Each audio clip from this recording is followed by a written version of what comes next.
Your lashes.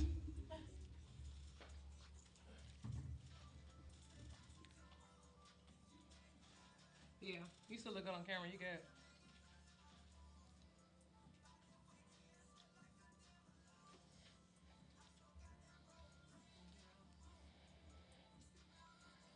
What time is your first break? What time is your first break? Shit, we do it every 15. Okay, cool.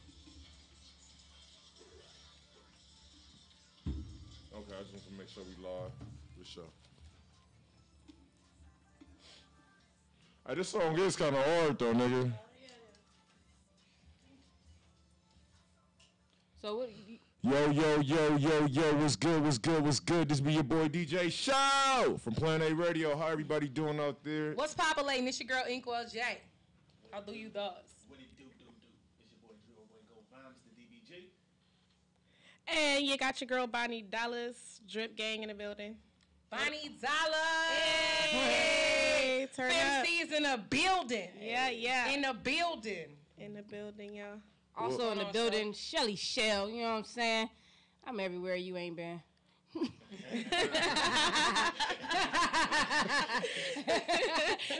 Just make us feel poor. It's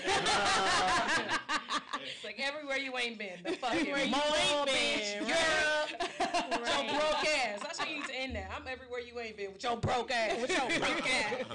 Oh, it's a baby in the studio. I'm sorry, sweetheart. I'm so terrible for children everywhere. Yeah, so what's good, Bonnie? How you been? You know what I'm saying? We seen that show at Crazy Girls. You know what I'm saying? You been ripping it up. You know what I mean? Seen you on a couple of occasions at different venues. For sure, off top. So, like, you know what I'm saying? Like, so how's everything going, man? Tell me about the music. What brings you out here? You know what I'm saying? Thank you for coming, to Planet A Radio and all that. You know for sure. First of all, shout out to Planet A Radio. Thank you for having me. Hey. Pretty much, I mean, I've been doing this shit for a long time, this music shit. You know what I'm saying? It take a lot of hard work, dedication, a lot of blood, sweat, and tears. But, you know what I'm saying? I, loyal to the soil. This is where I belong, so. Okay, so your soil, what area did you grow up in? Like, where are you from? Tell everybody where you from. I grew up in Slauson and Crenshaw. Hey, West. All right. How long have you been rapping? Tell us a story. What got you into hip hop? What got you into rapping? Like, where did it start? Truthfully, okay, so since elementary, I've been writing music. So I'm really a writer. I can write pop, rap, blues, anything. But I started rapping at 12 years old. Mm-hmm. The crazy thing is, I was at a shopping center on Imperial and Crenshaw. I met this guy from Compton named Joker, a dog. He was grown. Mm-hmm. He heard me talking to myself, kind of like freestyling a little bit. You know what I'm saying? Doing a little something. Like, you do music? I'm like, yeah. He's like, I got a studio. I'm 12 years old. Remind you, I was a grown-ass 12-year-old. But, yeah, he heard me. He was like, you fucking dope. Like, you write like that? I'm like, yeah. Because really, I'm more lyrical, but people don't respect lyrical music no more. They don't. Now I just give people what they want. There's some swagged out. They just want some sauce shit. They want some shit dipped. You know what I'm saying? Like, rob me a nigga. Hey, that's an anthem, man. Let me tell you. Off top. Wake up in the morning like, man, fuck this shit. What that terminology is funny. They want some shit dipped. They just want some shit dipped. You feel me? Like, man, they want that shit is great. Yeah, this shit is Wingstop type shit. But Hey, but what's up with them French fries though? The Wingstop French fries. Cajun style. But Cajun style. I didn't even know they did Cajun style fries. What? That's a hidden what? Hey, she don't like a menu. She Cajun style fries. Oh, no, I need to put garlic parmesan on my shit. That shit bomb too, but you gotta try the Cajun. I didn't even know about that. All right, everybody, we got homework. Cajun fries from Wingstop. I'm gonna check in with y'all, make sure y'all really did it though. But yeah, man, 12 years old, man, this grown man came knocked on my door because I told me I had to ask my mother, and he asked her, can she go to the studio? My mama let me go to the studio. 12 years old, my first time. I went there. It's like 12 niggas. I'm the only female. Damn. Everybody keep hitting their verse. Run it back. I go in the booth. Boom. Kill my shit. We're like, literally the same person. I'm sorry. Keep going. And at the same time, my rap name wasn't Bonnie Dallas originally, y'all. It was Young Storm originally. Yeah. That's just a little history. You know what I'm saying? Yep. Young Storm. I see you. I still remember my I was about to ask you to spit your first verse. I still remember my first verse I ever wrote. Okay, so we're going to do a game. We're going to do a quick game. So all the rappers who were on the board, everybody got to spit at least a part of their first rap they ever wrote. Do you remember yours, go, Vaughn? Let me. She gonna go first. Bonnie going first. Damn, do No, I? I gotta go first. Yep, you gotta go first. Fuck being broke. I'm about to rob you, nigga. Damn, what was my first fucking rap I ever wrote? It was like high school shit. Yep. Yes, I'm telling you, I was in 7th grade. Look, like, Bonnie about to do it for. I'm ready. Go ahead. I'm ready. All right. Young Storm in the building. Young Storm. Exclusive. New shit. All right, here it go. They call this ride a young storm, bitch. Fuck what you heard. I put the gat to your chest, so strap on your vest. Them ballin' niggas do give me less. For the cash flow, get more dope. 100% money making, bitch. The other 100 known for choking a hoe. Niggas that I hang with and slang with be known for smoking the dro. Hoes that I hang with though, things would be known for getting the dough. Fuck nub, nigga, pay me. You wanna touch and tease this? Fuck that, nigga. Get up on your knees, trick and recognize the true pimpin' in me. The pretty face shows simpin' in me. Angel in disguise, the guns incognito. I'm lethal. Young Storm is known for pulling out the heat slow, so keep low. Tricks, hoes, bitch, niggas, aiming for 6 figures. If you in my way, I pull triggers spontaneously. I've been known for laying it down, so smile at me on my chrome. Gonna have to fix up your frown. I beat it up. 7th grade? Well, that was everyone pack up your shit at the time. That was good. No verse. That was I got 8 bars. 7th grade. Hey, I don't even want to spit my 8th grade. I don't even want to spit my 9th grade shit. Man, I'm like, shit. Like I feel like we battling in the past and shit. I don't even want to go back there and shit. Your senior year shit. Yeah, right. I'm like, shit. What school did you go to? Right. What school was you at? All the magnet. Oh, in middle school, I went to 8 middle schools total. Okay. That's I how was that a bird got badass. hot like that. That's how that Badass. I was a badass. Badass like Boosie. Kicks and they all in the mix. But nah, I went to Horseman with Infant J Stone. Shout out to Infant J Stone. Oh, you been up here before? Yeah. What you see? Huh? Moochie. Yeah. Some years ago. He did it. Well, yeah. And I was up here. Okay. Yeah. He had did it on the social hour too, with social one time too. Yep. Matter of fact, the DJ, the DJ, I forgot his name. He was supposed to come up here too. Which one? DJ Lico or something like that. Okay, I know. Yeah, he was supposed to come up here today too. That's crazy. Small ass world. That's dope. Yeah, but damn, you killed that. Yeah. That 7th grade though. 7th grade. 7th grade. It wasn't dipped. It was gangster. Yeah, I see. You still want to go, Vaughn? I mean, I could. You want me to? Spit that shit. Goddamn. Let me see. I mean, Got it. 8 bars. Let me see. Inglewood, nigga represent. I can't even express a shit the way I'm killing beats. You can call me Woods Heaven sent. Go mine ain't got no sense, but I'm fresher than the candle scent. Boss nigga running it. Call me Mr. President. I think I forgot the rest of the shit. That's all right. Hey. That was cool. What school you went to? You was in Culver City with that one, huh? Nah. I went to Morningside High School. Hey, Morningside, don't sleep. Oh yeah, hell yeah. Yeah, They taught niggas how to Dougie, nigga. My nigga M-Bone taught niggas how to Dougie. It was Paul Pierce, right? Paul Pierce came out of Morningside. No, he came out of went to Inglewood. Yeah. He went to Inglewood? Yeah. He was on the other side. Morningside. Oh, okay. Morningside, he from the other side. From the other side. Still a West Side though, right? But I see. What was your first rap, Shelly? So what was your first joke? You're a comedian, y'all. Yeah. Did you have a rap Shelly show? I've always wanted to be a rapper, but I got you. I'm gonna write for you. I was speaking. Nah, but my first joke was about my mom being so tall. My mom was she's 6'3". So that's a big ass woman. Damn. Like, you know what I'm saying? Especially in the 90s. Like, women wasn't built like that in the 90s. Right. They wasn't built like that. So she was single my whole life, and my first joke. You know what? That was the first joke right there. That was a joke because no man taller. In the 90s, everybody was short. You feel me? That's true. So that was my first joke. My mom didn't like it. She threw that shit in the trash. But she was bad because she was single. So that's all that is. That shit is great. But and I grew up a Jehovah's Witness, so like, one of the jokes I wrote was like, we Jehovah's Witnessing, but we not witnessing shit. I ain't witnessed no birthdays. I ain't witnessed no Christmas. What the fuck are we witnessing in this bitch? Like, I ain't witnessed nothing. That shit is hilarious. So That's what I used to do. That shit is dope. Damn. That's Okay. crazy. Damn. Y'all ready for the level of embarrassment? All right. So my first rap. All right. I don't know how old I was. I had to be in 6th or 7th grade. Mm-hmm. But you'll know how long ago it was based on the first 2 bars. Oh, shit. That's gonna be hilarious. It's so embarrassing. My eyes are watering. Come on. Here we go. Hold up. Slow up. Catch your breath. It's that one lady fizz who put that hole in your chest to keep you at rest. I will never settle. I don't remember the rest. But a bitch called herself Lady Fizz. Like, was really Lady Fizz from B2K? Oh my God. Lady Fizz. Lady Fizz.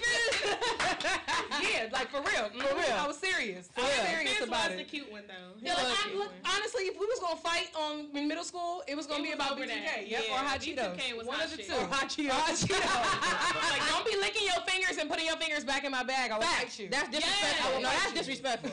That's when the bags was 25 cents. Man. Back in the day. Back in Good the old day. days. I remember I flipped out when I saw the 35 on. Remember when we went to 35? Oh, yeah, it was Oh, 35. my God. I said, knock over a whole bag of chips What? Nobody wants that. When the Bullshit. 25-cent gum became 35 cents, I was like, what? Oh yeah. Oh, taxing on gum? Yeah. Man. 5 sticks. Nigga. That dime.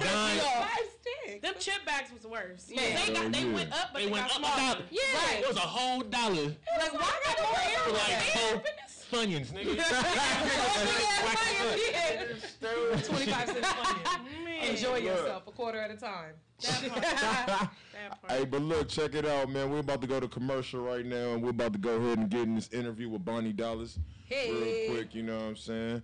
And right now, we're about to go with Dijon Hayes right now, called Rich and Rare, you know what I'm saying? He on the top 10 at 10 countdown. Shout out to Dijon Hayes. Hey, shout out to Rich and Rare, Dijon Hayes, man. Anyways, this be your boy DJ Show from Plan A Radio.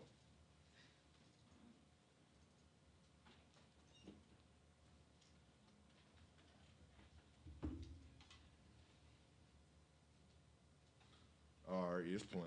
That shit playing. Shout out. It is. Yeah, it's playing. There we go. There we go. Are we out?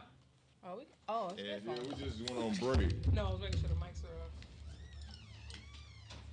Good Lord. What's up, bro? Okay. How you doing? 1 through 3.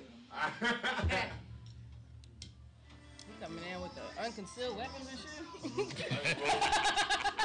Oh, yeah. This nigga's stupid. Niggas like I'm an unconcealed weapon. Pull that sweater over that shit, nigga. Make you feel comfortable. I didn't even know something being censorship. I did. I noticed the weapons right away. Nigga. I noticed the weapons first. Unconcealed weapons. That shit was funny as fuck. What's going on, Scar? So, bro, how you doing? So, as you came in, I was like, this nigga got unconcealed weapons and shit. I'm like, oh, shit. Shit, Joe. Shit, what's that? Pretty little MJ, what's the deal? Pretty ass name, what's the deal? Tipsy, Brian Oliver, what's the deal? Shout out to all y'all. Hey, how you doing? I'm Bonnie Dollars. Nice to meet you. Yeah, but I'm glad you came. Yeah, I was like, oh, nigga. Yeah, I know it's probably him right there. Yeah, this is where it's at, though, bro. What's up? How you doing? Yeah, how you doing? Hey, I like that. Hey, y'all coming to my party, My right? host right here. Oh, yeah. She got a show too, bro. Yeah, it's a lesbian radio show. Come on every Thursday from 9 to 10. Yeah, I'm trying to get them gay dollars. You feel me?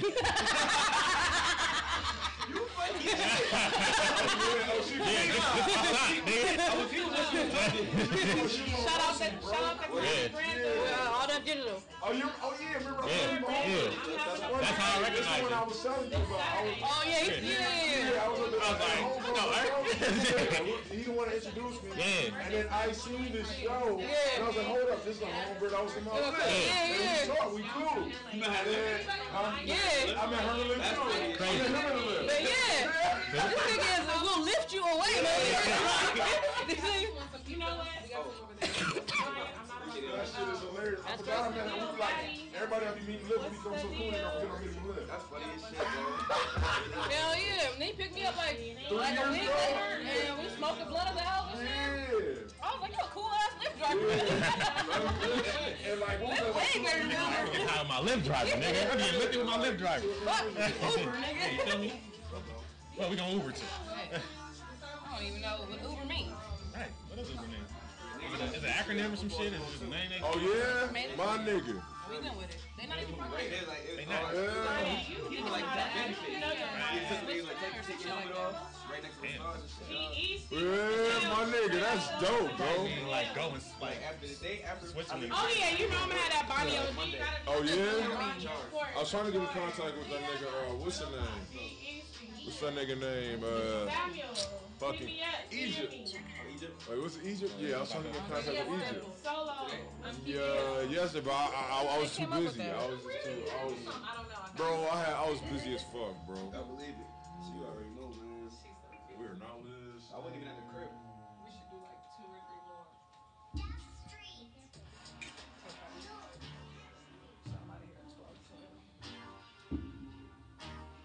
Bruce Murray, what's the deal? Yo, what's up? This Wax the producer right now with number 9 on the top 10 at 10 countdown. Shout out to Wax.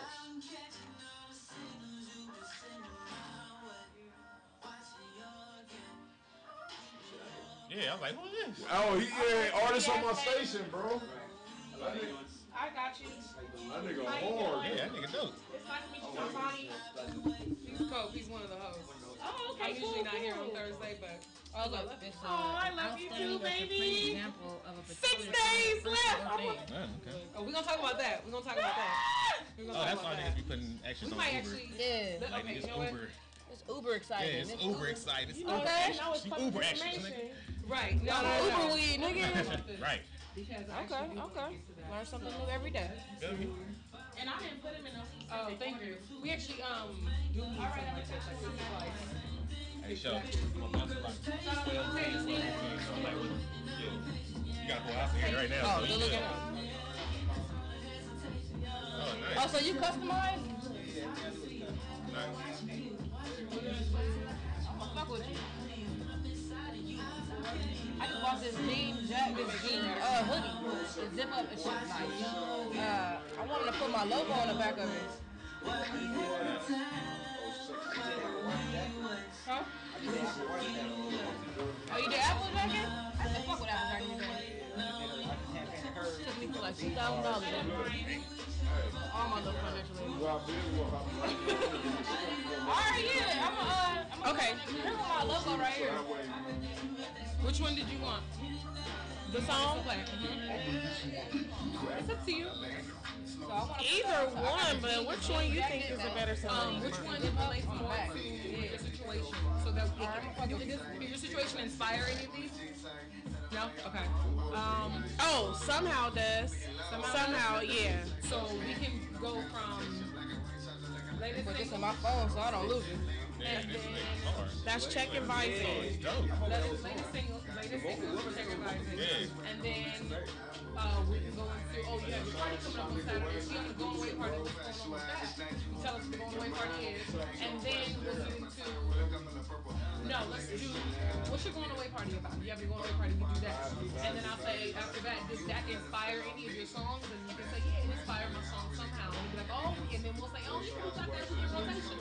Right. And then we can, Boom. does any other station have this? No. Plan A radio, baby. So then that's what we Plan can A. do. Exclusive, we'll add it to our rotation. All three of them Plan A are. radio in the building, baby. Yeah. So we'll make David. somehow Nigga, the best Lyft driver in the world, my nigga, right here. I wouldn't be here, but what and then Sponsorships, nigga. Sponsorships. Nigga, you was here before that, boy. I was doing this before. okay, so that Oh, that'd be dope as fuck. okay. Plan A radio pro, yep. Promote. Exactly. That's Okay, okay, good. good. And then I can make sure that we can flyer the show. Right. So let's talk about that after, like later on today. But let's make sure this one. Okay. I'm I'm so nervous. That's true. I'm so nervous and sweating. I got boob sweat. Write the story up. Get that shit. Yeah, I need to get that shit. Ugh. But no, I promise I'll do that shit this weekend. Email them. Word, let's do it. I'm downloading that song. That's the song that we're gonna play. We're gonna play the next song. Okay. I'm on my live. Sorry. No. All right, this is the last one. The third. So that was. No, that's it. Oh, yeah, that was it. Wow, what should we be doing instead? I'll lead it, obviously. Okay. And then Holy. the host is Oh, yeah, the grammar leaves? Yeah, I in this like case, these. you started with happily. They crossed that out. Yeah. I want that to play. Nah, this That song in the next break. yeah, them things is nice. Yeah, because I used to get the little single ones. Oh. Yeah. So what you gotta take it apart every time though, like. Take it apart. Yeah. Real shit. That is true. And you ain't gotta worry about unrolling it to roll it back up. Is that healthier or? Yeah, that's What's the deal, B Sporty? What's the deal? All the way from the East Coast. That's my nigga. He show mad love. Wait, where? Each one of what? Oh, these little lines? mine right there. Okay, so Just fill them up. On the left side, the whole time. Is that where it's supposed to go? Tear it out. Tear it too. You know, 'cause they like, okay, You don't play it yet. That's the same shit. I still smoke. That nigga put you on game. That's I know. Quit that. I know. I didn't even know they made the bigger leaves. I used to buy the little single ones all the time for like $2. How much is this at? I used to get 2 blunts out of those. yeah. Yeah, you good. All right. I feel it. He's like, bro, you keep that for a week. Try it. I need another. Oh my God. Say hi. Yo. Just at a fire ass artist. Real shit. If you need anything done, custom made, get your clothes popping, bro. Hey. Contagious. No, you shit is legit. Right. Hey. What are you doing over there? No, I did the same thing when I stood up. I was like, okay. Get into the bag out here in Jersey. You know how it go. All up top, man. Wherever you go, the money gotta go, man. The money can't stop you. You relocate, man. They gotta penetrate, man. You know what I mean? Childhood shit. All day. That shit hard. Look, he did Apple Watch. I know y'all done put dollars on that ass. He got do the jacket. She said, I know you put dollars on that ass. Oh, what ass? Everybody. She been. Hey, Apple been shipping for like 20 years, bro. On everything. That's my sister, by the way. That's my Not that's my even next that. older That's sister. fucking money. You feel me? Hell yeah. I You're love it. professional. Look. I'm dancing at Actually, they got a show coming. Yep. Hey. We just made these shirts for everybody. April 13th with love. Hey, yo, we about to go back April up. We about to go 13th? back up live. We about to go back up tomorrow? live. Yeah, I think it's. I just got Yo. invited. Check. Yo, what's good? This be your boy DJ Show from Planet Radio. What's populating? It's your girl Inkwell J. Huey She Newton in the building. And So I'm, boy, go Vine DBG. Sorry for cutting you off, miss. it's all good. It's all good. And I'm Bonnie Dallas Drip Gang in the building. In the building. Shelly Shell in the building. All smiles all day. All smiles all day. Everywhere you not with your broke ass. With your broke bummy ass. With your broke bus pass. I'm still on your broke ass. Bummer ass. Like, damn. That's the kind of intro. I'm telling you, you got to change it every time. I know, right? Right. Yeah. All right. Bonnie. Yo. So April 14th, you are having a birthday party and a going away party? Yeah, I'm having a birthday and a going away. Please explain. Okay, so Yeah. please explain because we are cultured people. Well, doing the shit that I do, you know what I'm saying? Because I really be doing what I be rapping about. But Oh, okay. Fuck Yeah. being broke. I'm about to rob me a nigga. that way, Okay, Visine, real quick. But yeah, I'm having a going away party April 14th downtown, and that's pretty much because I'll be gone April 18th. So I'm on a countdown right now. I got 6 more days on the street. Hey. 6 more days. So where? So you want to talk more about that? Let us know what's populating. You said it's public record. If everybody know, I ain't trying to be like It's Charlamagne. public I ain't badgering record, and I mean, artists. I already took my time. So at this point, I mean, I can't, Yeah. So let the people know what's up. For myself people that don't anymore. know, let them know what's up. I pretty much was fighting a drug case for the last 2 years in the feds. So I took my little time. I was up against 10 years though. So when they said that year, I was like, take it. Yeah, I did that. You know what I'm saying?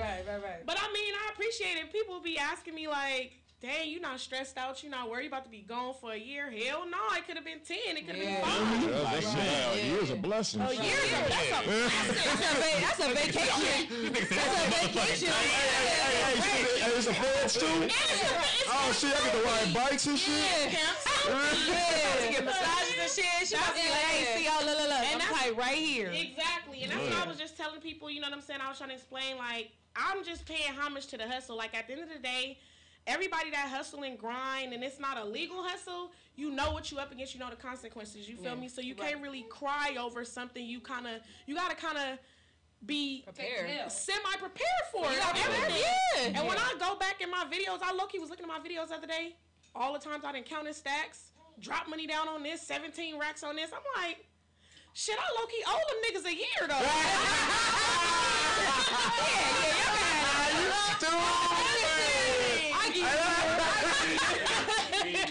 That's a tax write-off. Yup. You mean? I support that. Yeah, for real. That shit is real. Nigga had here. Look, y'all already paid for it. Y'all earned it. Technically, yeah. Like, what y'all need me to do? Like, That's a deductible. Hey, that's dope that you can make a negative situation and look at it as a positive. That's funny because that's what I do all the time. Exactly. You know what I'm saying?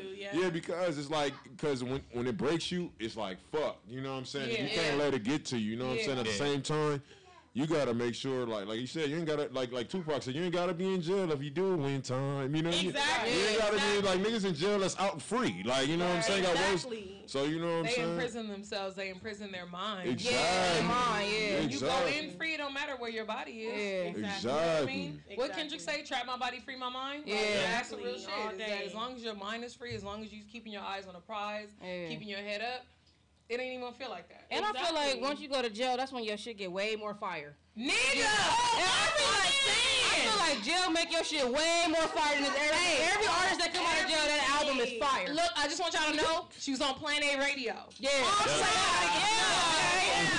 She was on Plan A radio. Exclusive. So when she get out on some free Remy shit, nigga, she gonna be like, well, first of all, Plan A radio. Shout out, okay?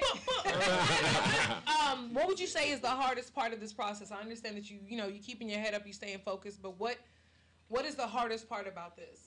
The hardest part about this is just the fact that I was so on the road, just doing shows back to back, just putting in so much work, and to know I gotta take a break from my dream. Yeah. And that's really the hardest part. Like, I love my kids. I got kids, by the way. Shout out to my kids. Shout out. I know they're gonna be well taken care of. You know what I'm saying? Because I got family. You know, and I'm blessed to have that help. But I'm like, my dream, you know what I'm saying? You know, a lot of times you only get a once in a lifetime chance to have shit popping. Like, this world can forget about you. It's like out of sight, out of mind. But at the end of the day, I said, you know what? I don't gotta kind of like take a break on my dream. I'm being that motherfucker writing hits. Right. You know what I'm saying? And books and shit. I already got 2 books I already started writing. So that must be in there, I'm gonna finish them. And it forces you to sit down. You know what I'm saying? Like, sometimes you need to be still in life. Yep. Yeah. Like, we be moving so much, and we don't even know what the fuck we doing. We need to be still sometimes. And not that I want you to be still like that, but you gotta look at it like you've been doing it as a positive. You know what I'm saying? It's peace. I swear, I just told somebody, I said, I'm gonna finally get a peace of mind. Yeah. Right. And that's the best gym membership. Right. You feel me? Niggas do not care about their fitness till they go to jail. Nobody gives a fuck. Shelly.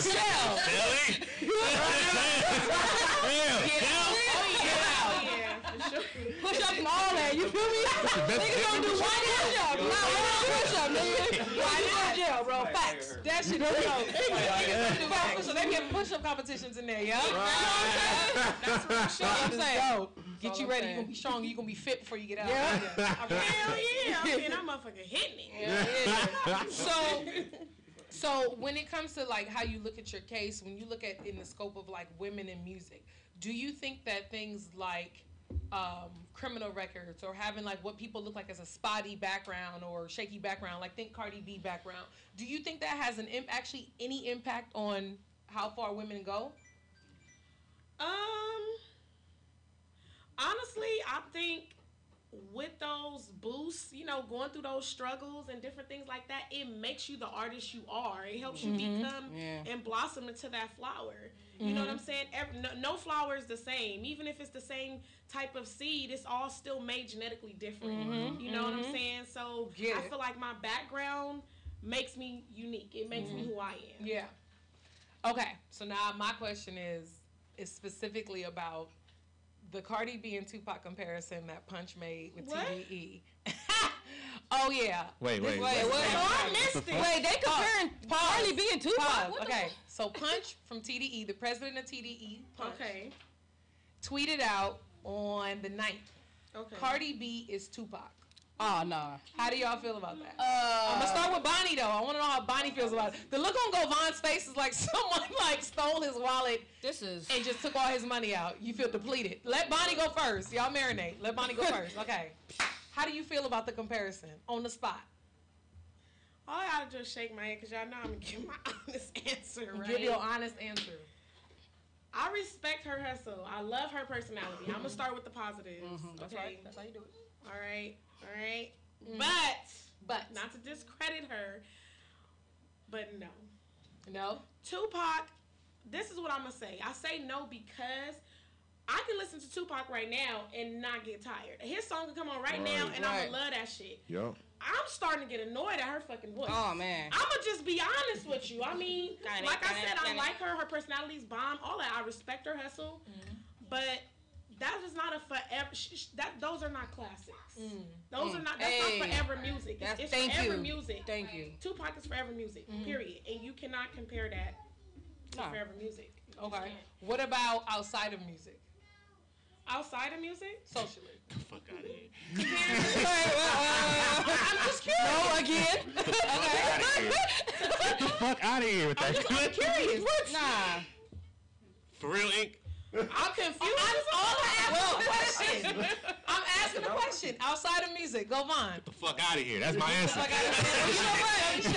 I would say she's closer to Tupac in a social setting, like what she's doing for the people, than what her music is doing for the people. I'll give her that before I give her the music. That's correct. You also got to look at this. It's not music related. No, it's not music. It can't be. It Y'all shouldn't be. also have to look at it like this, though. We looked at Tupac like a motherfucking superhero. This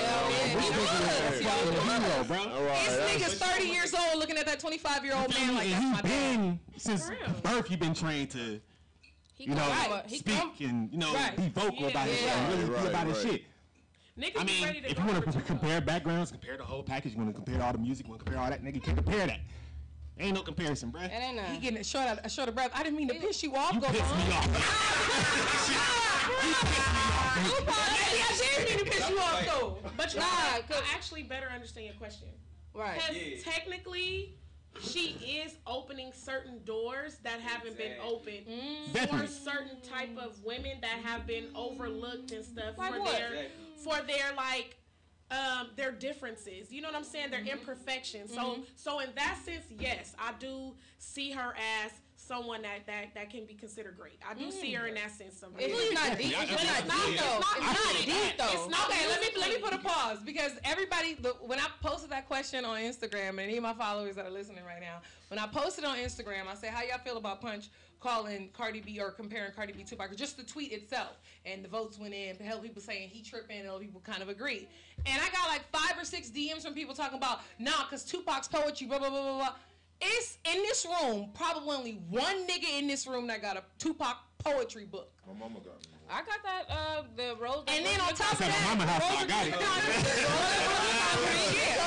it. So, like, the thing is, niggas want to talk all day about how Tupac's poetry was so profound. Niggas do not own Tupac's poetry book like that. Stop lying, number one.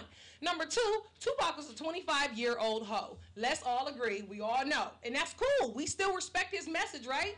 So how come we don't respect the stripper's message when she be saying the shit that she be saying?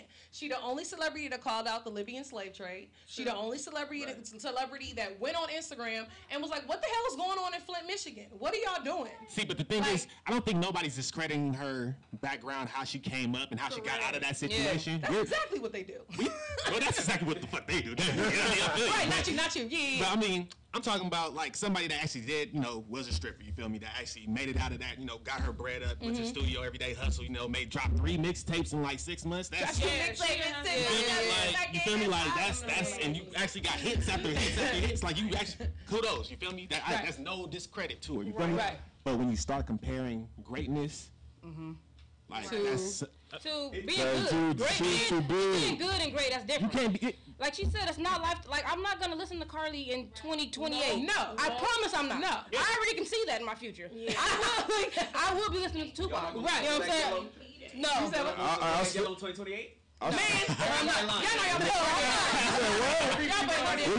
What you say, Cove? I said everybody gonna listen to Bodak Yellow in 2028. Like, and my part as far as like him calling her Tupac, that's a very touchy subject because. Get in the mic, nigga. Oh yeah. Because when you talk about somebody, get a chair actually, nigga, if you can.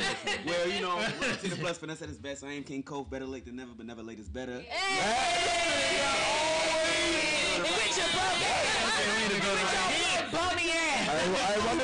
my nigga be having his lines ready. He late on time and all that shit. Car on the way, like I know I'm late, so I gotta figure out.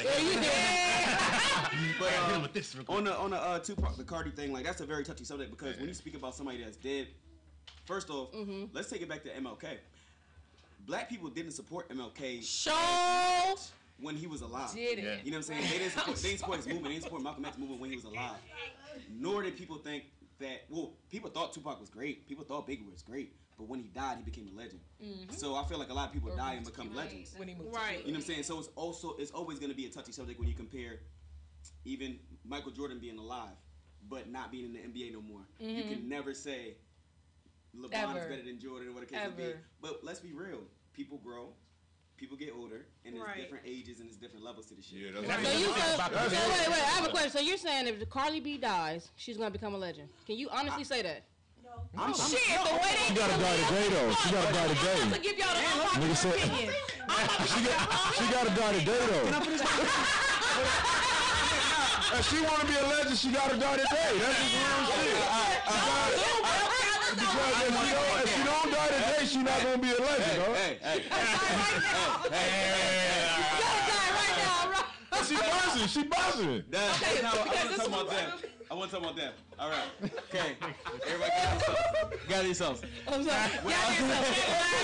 task. Everybody get on task. I'm sorry. Get on task. Order in the court. We don't wish death on anybody. All right. But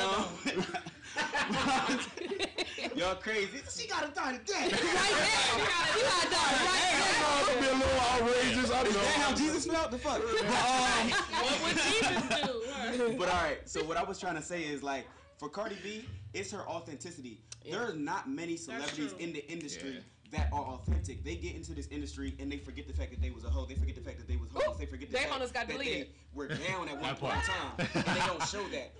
And I feel like that's what the industry and that's what the millennials and that's what our society is missing. Authenticity, to see that I can make it despite I was a stripper. I can make it despite my flaws. You know what I'm saying? So him saying she's Tupac based off of that, if he's saying based off of her authenticity, I can say that because I remember seeing Cardi B, on Instagram. I remember seeing her on Love and Hip Hop. Man, when her teeth was fucked up, stripping with cigarettes in her hands. You know what I'm saying? Fix the teeth. But all that. But I remember specifically, it was one episode when she was talking to, I forget what DJ it was. DJ was Self, bitch ass. DJ Self. And she said, I'm going to be one of the hottest artists in the industry. And what the fuck can you take from her? What the fuck did she do? Right. She's one of the hottest artists in the industry. Right. And I just respect her hustle. And that's just showing you that if you believe in something and you speak it into the universe. That's true. And you remain authentic, it can happen. You right. So on that level, I can say that, let's not discredit Shorty. She's grinding. That's what we was saying. We just saying, we talking about comparison. Right. Like the thing that makes it just so interesting when people get really like, when they get gung-ho for Tupac is like, the image that people love about Tupac, it's not strictly for my niggas all the time. Right. Niggas are thinking about All Eyes on Me and Machiavelli. Right. That's it. And people don't even take it into account that what album was it? All Eyes on Me was the album where he did a verse on every song and had features for every song. That nigga had an album with like 24 songs and only did 24 verses. He was putting his boys on though. But I hear you. You know what I'm saying? Like that was like. But when people talk about like musical greatness nowadays, it's do you write your own shit and you can't have an album with a whole bunch of features on it. But don't nobody credit J. Cole for shit and he went platinum with no features. So what do you really care about? Yeah. Like, what do you actually care about? Because if you actually cared about the message that Tupac was giving outside of the music, you would respect Cardi. Because of the way that he talked about women, the way that he cared about women publicly. We can't say shit about what he did privately because none of us know. Right. Especially with the rape case and with this and with that. We really don't know what the fuck he was like privately. Some of us do. Shout out to family. But outside of that, like, nobody really knows what he was privately, but publicly he respected women. He respected you no matter what your profession was, how many dicks you was sucking, whether he was sucking dick on the dance floor. Like, that didn't matter. Right. It was that you were women. We all came from women, got our name from a woman. And our game from women. Why we take from women? Why we rape our women? Do we hate our women? Like, we do hate women. And that's why people don't want to compare Cardi B to Tupac, because they actually hate women. They talk about, I need a girl that hustle. I need a girl that's on her grind. I need a girl that hold me down. I need a girl that can ride it till the sun don't set or whatever. Yeah, okay. Now you have all those things. But she used to dance. That's not a big fucking hoe. Like, what?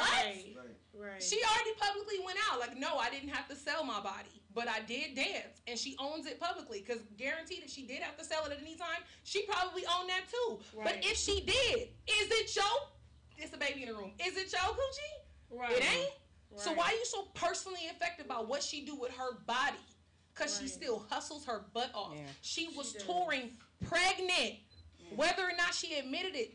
Her touring pregnant, it's women with periods who can barely get up in the morning. It's dudes with a cold that can barely get up in the morning.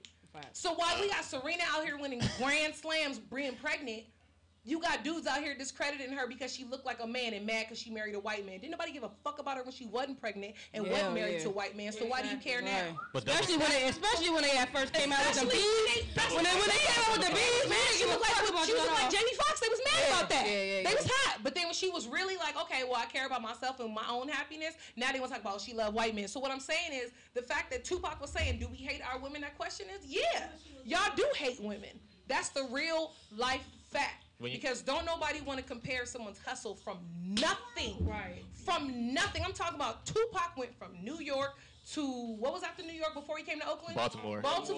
Then to Oakland. He was a background dancer. Don't nobody care about him being a video vixen? Right. No? Hey, start a homie out, nigga. Start a homie out. He danced too. He caught that nigga. So like, I'm just saying, like, the comparison, the more you think about it, it's kind of accurate. You may not want to admit it because it don't feel good to say, but like, come on. You could compare some. If you want to dissect it and be like, okay, Tupac wore a white shirt on Tuesday. I mean, but if Cardi wore a white shirt on Tuesday. I mean, compare a little things like that. Nigga. I feel that. But when it comes to the culture, though, like the feeling that you get when you say Tupac in any room, opposed to when you say Cardi B, it's just a different feeling. It's gonna feel like that now.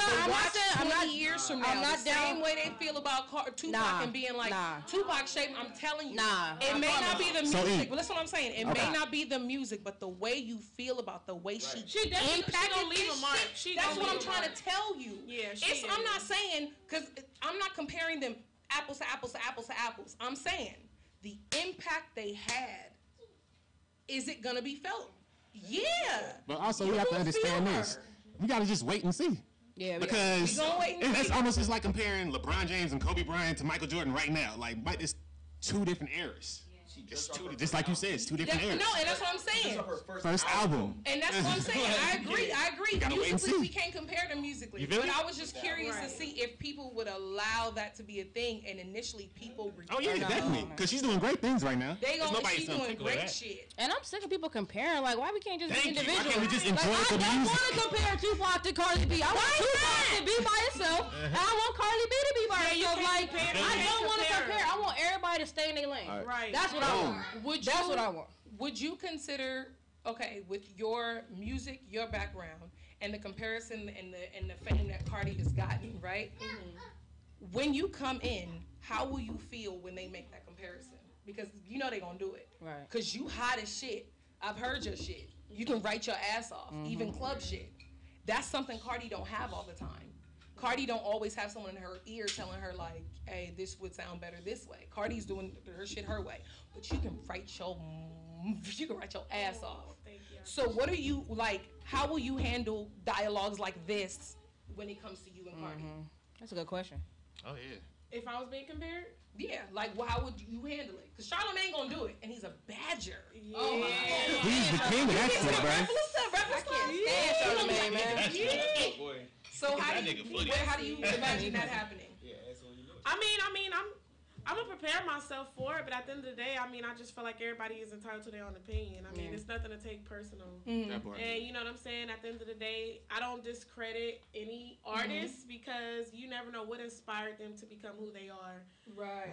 You know what I'm saying? So at the end of the day, as long as I'm true to myself, you know what I'm saying? Exactly. That's all that matters. And definitely I will say, like I said, not to discredit her, but I will say she did low-key inspire me to all the way go 100%. Because honestly, the shit she doing, the shit she talking about, I got songs way before anybody even heard of Cardi B that's talking about the same shit that I just never felt comfortable releasing because I was worried about how judgmental people were.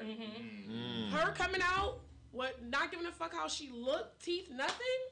That shit had me like, well, bitch, I'm acting.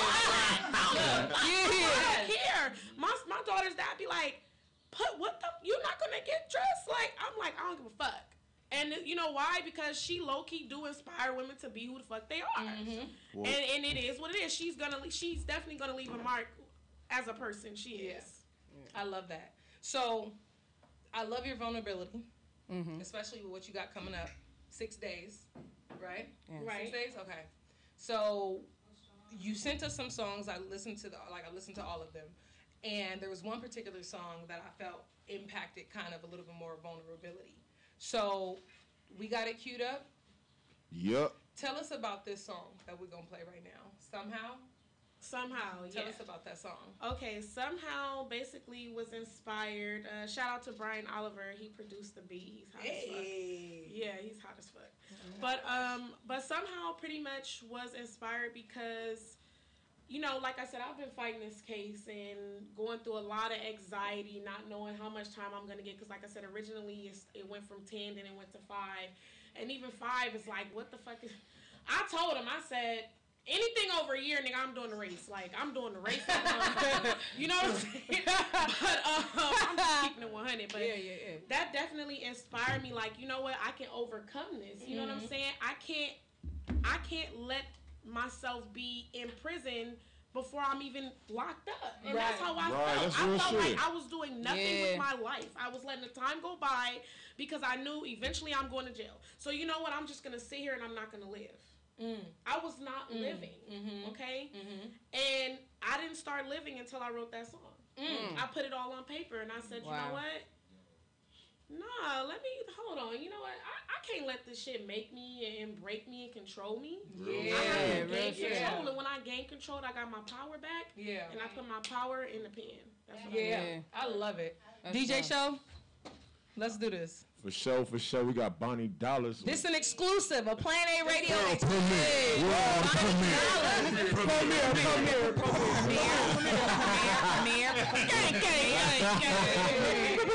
Bonnie Dollars. Somehow. Plan A Radio. Y'all hot. That's the real. Yeah. Radio. I would have let Session just say it. You know that was her on my drop, right? That was my girl on my drop. Think so? Yeah. One day. Yeah. We gotta do this. I'm up here about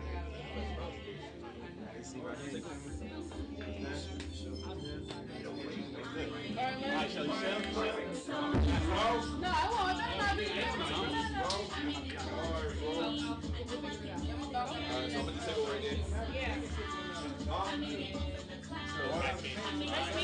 Thank you. I appreciate it.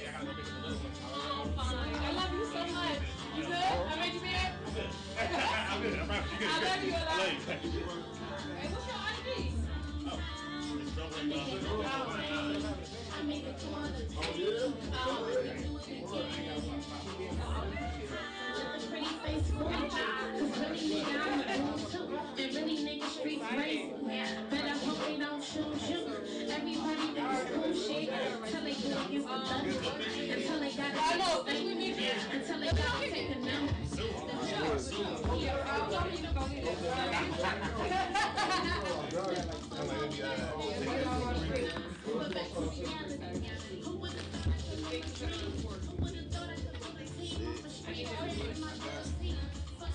No King James, nigga rushing to six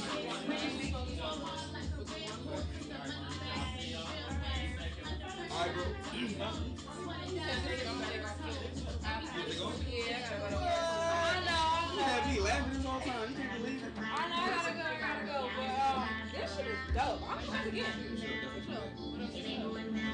What's your name? I know, right? I'm really trying to figure out when. Get you on IG. I gotta bounce too. Okay. Why? I gotta go to work. But I'm gonna come back. I gotta go to work too. Yeah. So are we great? Y'all great. You're not hilarious. Oh, thank you, man. Appreciate that. Hilarious. All right, buddy. I'm gonna Thank you. Thank you so much for being here. Saturday, let us know. Maybe we'll write together. All right, you say in LA, right? Yeah, I said LA. Yeah, maybe we'll start looking. All right, yeah, I'll come. Fuck with Bunny, man. Hey, I appreciate that. Radio in this bitch. Y'all the shit. Oh, let me take this. Take all that. People talk if they don't really know what the people from the hood do. Watching too much television, got you niggas real animated. Everybody that done really struggle, praying hope to get elevated. Now's my time. Alright, bro. Even though I'm down, got somebody in the corner over here.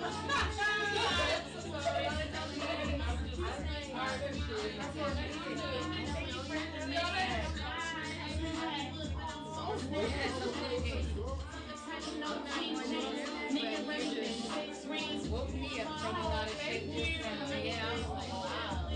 Under pressure. Yeah.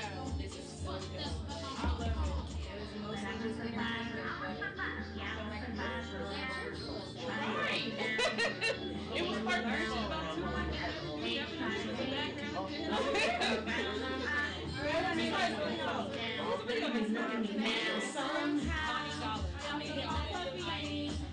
Oh, I'm glad. I slapped that nigga. What happened? Puppy son got that all eyes on me. This is Tupac, basically. How he dissing? How he not? A nigga said, I got here. we gonna wait. We gonna wait. That nigga got Puppy son on all eyes on me. Can you play without it being on the radio? Yeah. Niggas can hear it. Okay. That'd be a good yeah. Without like before we get back, so we can put that at the top. But it's like, why you ain't, and he came in LA, why you in Lolo's with do-rags on, like you And lowriders and shit, bitch ass nigga. Right. Damn, can't Combs say that had to be him. That's all Puppy did. He a bitch. That's all Puppy doing. Okay. A nigga diss you, he dead. A nigga dead, that's a diss, my nigga. Using all eyes on me on everything. Exactly. Oh, no, it's not what he said. It's like you got his son on that shit. But you got what you gotta understand though is like these youngins is young. Oh, we gonna They're not thinking about that. Yeah, he probably trying to show. Hold on, we're about to get into it. Yo, what's good? This be your boy DJ Show from Planet A Radio. What's populating? It's your girl Inkwell J, aka Huey She Newton. What's poppin'? What's good with it? Hey, so that was Somehow, right? That was somehow. Somehow with Bonnie Dollars right there. We want to give a round of applause for, that song right there. Yeah, definitely. I know I'm late with the sound effects, but still, the effects are still alive. Well, before we wrap up the interview, I just want to let you know that I'm very proud of you as a woman, as a femc, as a person in general. I'm just very proud of you for like staying steadfast, for staying encouraged, for moving forward through it. You know what I mean? Because Right. bullshit will bring you down if you let it. And I'm just very excited to know you in this time. You know what I mean? Because I could have met you at a different time. Imagine if we would have met when you didn't feel like doing anything. We probably wouldn't even have this conversation. But the fact that we were both motivated and moving forward when we met each other, it just makes the trajectory so much better. And I support you in everything you do. Like, don't worry about being forgotten. We got you. Yeah. Planet Radio got you. Now I'm saying. Now I'm saying, I'm saying. So let everybody know your social media, where they can find you. And then also let them know how they can contact you when I'm incarcerated. When you incarcerated. Yeah. Well, because they gonna want to. They gonna want to. Yeah. Right. My social media is Bonnie Dollars. That's BonnieDollas. Hold the R. And that's for Twitter, Instagram, Facebook. I got 2 Facebooks because I keep maxing out. But Facebook, SoundCloud, everything. And then when you look for me, if you want to write me when I'm in jail because I'm going to be bored as a motherfucker, I'll be up north in Dublin Federal Correctional Institute. So I'll be up north by Oakland, and you can look me up under my government. That's Tamika Watts. But got you. We got you. So we need to make sure we have her information, like where in Dublin. Yeah. Because I don't know that address by heart. Okay. I only know some addresses by heart. That's not one of them. But we'll get all the information, and then we'll post it on our social media because we're not going to forget about you. All right, for sure. We got you, Bonnie. I'm glad. Yeah. We love you a lot. I love you guys too. I'm excited. Everybody give it up for Bonnie Dollars. Bonnie Dollars, we appreciate you for coming out. Thank you.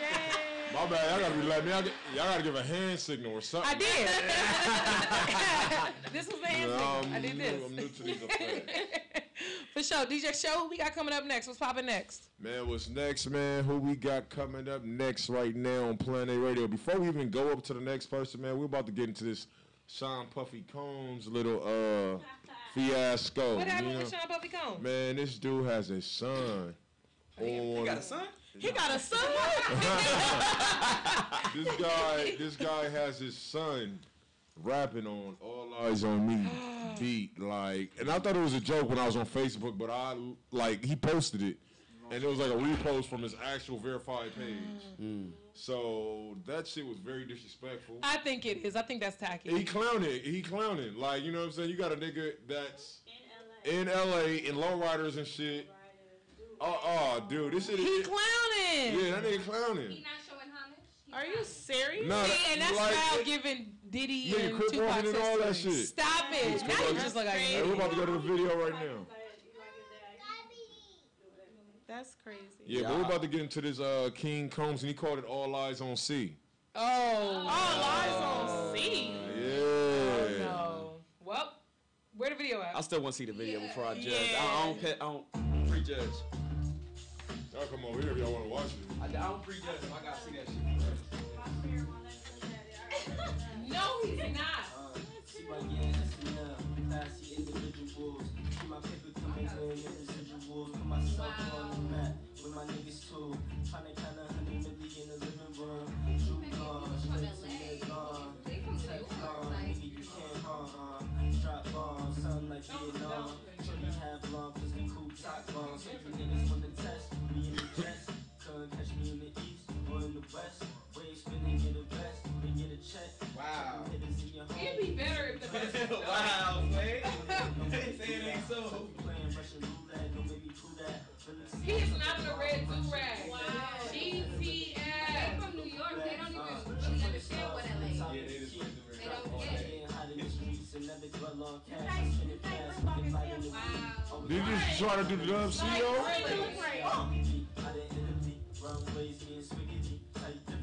Ways flow like a river. Ice on the can't see it vividly. Through the imagery. Who you kidding? Black kings, it's a minion. They see me more. Rap niggas all frauds, call it CG4. Since I dropped some out, they saying we need more. You ask me, shall we see all? Soon coming in, look like a job running. I'm running in buildings. But niggas be letting him do that shit. Yeah, why would you let him? Never civilian. You niggas blend in like a bunch of chameleons. And you hundreds of ceilings. Never block my digits. White face Rolex, no toxic ticket. Been plugged in, no outlet. Tell them be cautious, nigga. You might shock a nigga. Yeah, you know the name, got the fame and the chain. Bad boy nigga, ain't a damn thing changed.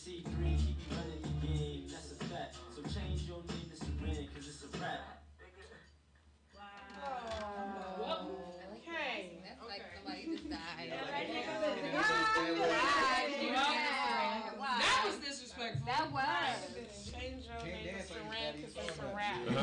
I know exactly why he did that. Oh, All right. yeah. Well, now that we have that established, that was disrespectful. Yeah. Hey, yo. We just want to shout out Bonnie Dollars for coming through, man. Shout out to Bonnie Dollars. Can't take that off, you know. April 14th, downtown LA. It's popping. Birthday and going away Tell them where they party. can find you. You already We in the building for that. Yeah, April 14th, Planet Radio will be in the building. Oh yeah, off top. Yeah. So I'm doing my going away / birthday party. Yep. I'm a tourist. Gang, tourist gang. But yeah, it's downtown LA. I'll shoot the address. It's from 9:30 to 2 a.m. Okay. Address is 1320 South Main Street, LACA 90015. That's it. I know it. Bottle service. We got all that VIP section. 420 friendly. Y'all gonna be smoking on that Bonnie. I got my own strand, by the way. Yes. Yeah. Smoking on Bonnie. On that Bonnie. Shit, can a nigga get a gift? Hey, yo, Bonnie. Hey, I might have some goodie bags. Oh, and we're gonna have some scribbles. Hey. Oh, you're gonna have to come to my painting sip for your birthday. It's that same day, but it's in the daytime, though. So in the daytime? Yeah, you can come to my painting sip and then you go to your party.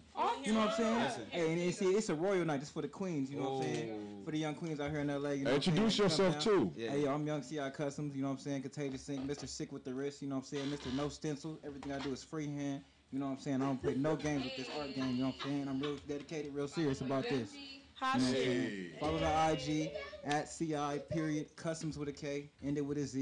You can follow the other Instagram, Contagious Sync. Put 2 Ks on the end of that. You know what I'm saying? Hey, yo, hit both of them up. Yeah, let me know what you need. All custom handmade stuff, custom jackets, shoes, whatever you want. I'm talking about. I customize your drawers if you want them. You know what I'm saying? Yo, we gotta get a bomb drop after that shit. Hey, Bomb drop. Do we got bomb drop on there? Hey, That shit was shot. Hey, yeah, you know what I'm saying? I just keep it sweet, you know what I'm saying? You know what I'm saying? I keep it sweet and start at your feet, you know what I'm saying? Work my way up, you know what I'm saying? Yeah. Yo, but look, you know what I'm saying? I'm having a painted sip. It's at 4569 West Adams. It's gonna be for I'm right over there. Okay. I got full shop over there. Have we DM'd about this before? Probably. I don't Yeah. know. See, bringing people together. Planet Radio. It's like shout out to Cali Nova. I'm sorry to interrupt you. Shout out to Cali Nova. She came out. to Cali Nova. That's Cali Nova. Hey. Shout out. For the But support. I want all of everybody's invited. It's $25 to get in. We're gonna have, you know what I'm saying, you can bring your own bottle, you bring your own weed if you want to, but we're gonna have all that there. Oh. Everything gonna be provided, easels, paint, aprons, everything, you know what I'm saying? We're gonna have the tables, we're gonna have some nice music playing, however you wanna do it. But yeah, it's gonna be real nice. It's gonna be for the queens, it's gonna be a royal night. That's what we call it. You know, so y'all come out, follow the Instagram, y'all come, we're gonna have some special guests showing up. You know what I'm saying? They on the Instagram, you can check that out. Just come out and have a good time. For sure. That shit sound bomb as fuck. We can smoke while we paint. Yeah, bro, you can smoke, you can drink, you know what I'm saying? Enjoy yourself, listen to music, you know what I'm saying? We play a special request song, however you want to do it, I'm going to be out there teaching y'all, my little techniques of how I do what I do, you know what I'm saying? Hell yeah. That's dope as hell. Yeah, I'm going to have to, fuck, man. The 14th is crazy. It's going to be a busy Saturday. That is a busy Saturday, bro. Yeah, I definitely gotta come one of those for sure. You can smoke. That's just all love right there. Hell yeah, most definitely. Yeah. But yeah, man, so let me ask y'all about this. So what y'all think about that track that Diddy had one of his arch enemies on the track with him? And I mean, you know what I mean? He had his son, his offspring. This nigga probably wasn't even born when Tupac was alive. Nah, he couldn't have That was been. intentional. Yeah. He was a Baby. Yeah. He was crawling. He's trying to rustle feathers. Yeah, like I think that was hella disrespectful. Like, you know what I'm saying? Like you like nigga crip walking in front. Was that Crenshaw High School? Was it? Thank you. Yeah, that was in front of Crenshaw High School. Like, you know what I'm saying? He could have did any other song, but it's All Eyes on Me. Come on, All Eyes on Me is a classic. With the red rag. With the red bandana. They want an East Coast West Coast rivalry again. They want something like that. That's what they trying to do. Yeah, they was trying to spark it off with Cardi B. And it's Takashi too. Yeah. And not even just that, like, let's look at it. King Combs is his father's son. Like, he's his father's son. And I say that to say, like, his career is not really popping. You know what I'm saying? He's trying so hard. He's trying so hard to get his career to be relevant. Oh, okay. So his dad knows, okay, I had this East Coast, West Coast. If you go to the West Coast and you do this, Tekashi 6ix9ine, that shit just happened. That Cardi B shit, that just happened. So if we do this and do that, what we talking about right now on the radio? Right. What they about to talk about right now on every single radio station? They're about to talk about on what's on World Star. Right. They're gonna talk about that, and then that's gonna make him relevant. Then he's gonna drop another song. That's just great marketing.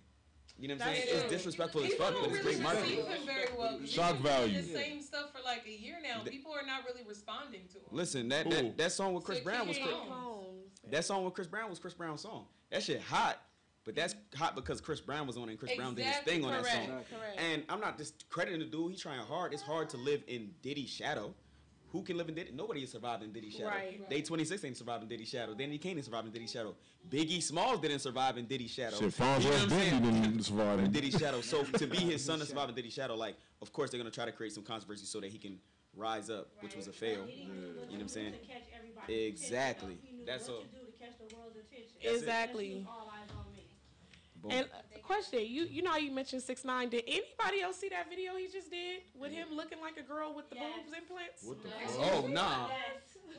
Can we get into that? Tap into that. Yeah. Okay, can we do that after the next song? Yeah. I don't even. I mean, it's him. It's like he's like he spins this. What you call that movie with the clown face? So he Crip, he blood. Now he Jigsaw. Jigsaw. They spin the jigsaw and he turns around and he has on a bra, big implant boobs, but his face, yeah. Wow. And that's why, like, when the statement I said earlier, respecting Cardi B, is because you got A&Rs and you have like publicists and you have people in this industry that will get you to do anything in this social media era just for you to get some type of hits. You got Lil Yachty, you got them people like that, some type of buzz. But like the reason I respect Cardi and I respect Dave East and I respect people in this industry like that is because no matter what, you can't move them. You know what I'm saying? You can't move them to do shit outside of what they supposed to be doing. Excuse my French, I'm sorry. Kids in the building. But sorry for my French. But like you can't move them to do stuff outside of that. I feel like King Combs is just doing whatever his father's saying. 6ix9ine is just a young lost child that's doing whatever his A&R is saying. He's wilding out. Wilding. And people love it because the thing is, it's so much access to him. Mm-hmm. So the reason, like, he has this case going on with him having slept with some like 13, 14-year-old girl or whatever, and nobody cares about that. Mm-hmm. Like they said that was a big reason why he couldn't have come to LA, but he was for sure in LA, like, and it wasn't an issue. But he uses that sensationalism. Like the reason why Tekashi is so big is for the same reason Donald Trump is big, because he says a bunch of ridiculous stuff and people love the shock value. They love it, and people don't know how to not pay attention to things that are ridiculous and obscure and like perverted. They don't know how to just ignore it, because if you ignore it, it wouldn't be so heavily consumed. But because we keep taking it in and we keep taking it in, they keep producing it. That's what we consume. They only gonna keep producing what we eat. That's what we consume now. That's garbage. all we consume. Just like the fast garbage. Food. Just like the fast food. Just like the all day. Garbage. All day. Yeah, it's true. Hell yeah. Reality TV show. That's what we addicted to now. Hey, that's real. I think that's funny as hell.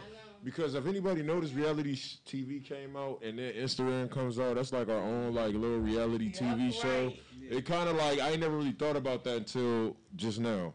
Like reality TV, flavor of love. Everybody like, hey, this is what the real motherfuckers is doing, opposed to these not radio shows, these sitcoms like and shit like that. You know what I mean? It makes people think that it's real. Yeah. So then motherfuckers get on Instagram and it's like literally like a big ass TV. Like some people you will not get off their page. You will be on there for hours. Yeah. Like my homeboy, Fully Mo Action. This nigga's a security guard whooping niggas' ass. Yeah. Shout out to like, this nigga like the real life Blank Man. Like You got that mic, put that back. Like, what? Like for real, my nigga like the real life Blank Man getting it on tape, and you'll be on this nigga page for hours just see what the fuck he doing. That shit is funny. You know what I'm saying? So it just depends on how you use the social media, because you really ain't really got to put too much money in your success. As long as you consistent and keep what is that shit called? Keep your content up. Yeah, keep your content up, different shit, keep people interested, man. You can blow up overnight. Keep that shit dipped. Yeah. And it's a real thing. People only consume like BS. People, that's all the hell they want to hear all day. Like, and if you consume the most ridiculous, most sensationalized content, people will stay on your page. Yeah. Like, they I swear they will. I made that blood dick video. It got 1 million views on one person's page. 1 million people watched me talk about Bloods having the best dick. And then in the comments, people are like, she a dumbass, stupid asshole. She only in it for this. She probably one of them welfare. Bitch, I got 3 college degrees. You got me so fucked up. Like, because they don't know anything about you, but because they think what they see on the internet and on television is real, they take it as face value, and they only respect you based on that. And it's wild. It's insane. Right. Hey, but that's real, though, because even Jada Pinkett whooped old dude ass and Shane. Because of, like, they get that, Chad has a hard times. The one and only, baby. I knew you. And that's what you get for dogging Donna. And if you think you're going to sleep with a sister, I got another thing for you. I'm going to come back for you. Don't play. That's my favorite movie. Like that right there, like how people really feel about Angela on fucking Power. Like, you know what I'm saying? So, like, people, like, really hate her. Like, you know what I'm saying? In real life. And that's something how, like, social media is, too, because you get to depict on people's, like, personality. Like me, I say a lot of wild shit on Instagram and Snapchat. Right.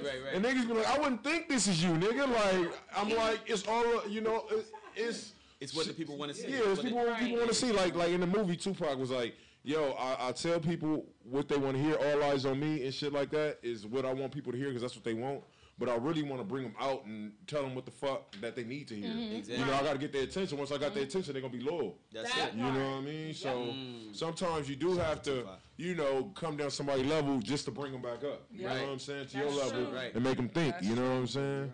So, I mean, you know, if you're not doing it that way, I mean, it's really, you can't really, like, get level to level with somebody that's not on your level without going to their level and then, you know, and try to back up. And step by step. It's rebuilding somebody's mind state. Correct. Like, not everybody was a business owner or thinking business before. Everybody's thinking about the fast dollar working for somebody. Right. Exactly. Now, everybody's like, yo, somebody showed me the way, or I seen how somebody got it. Now, I want to do the same shit. You know what I'm saying? And I also say, you know, to be a great leader, you got to also be a great follower for somebody that's showing you the right ways. You know what I mean? Right. So that's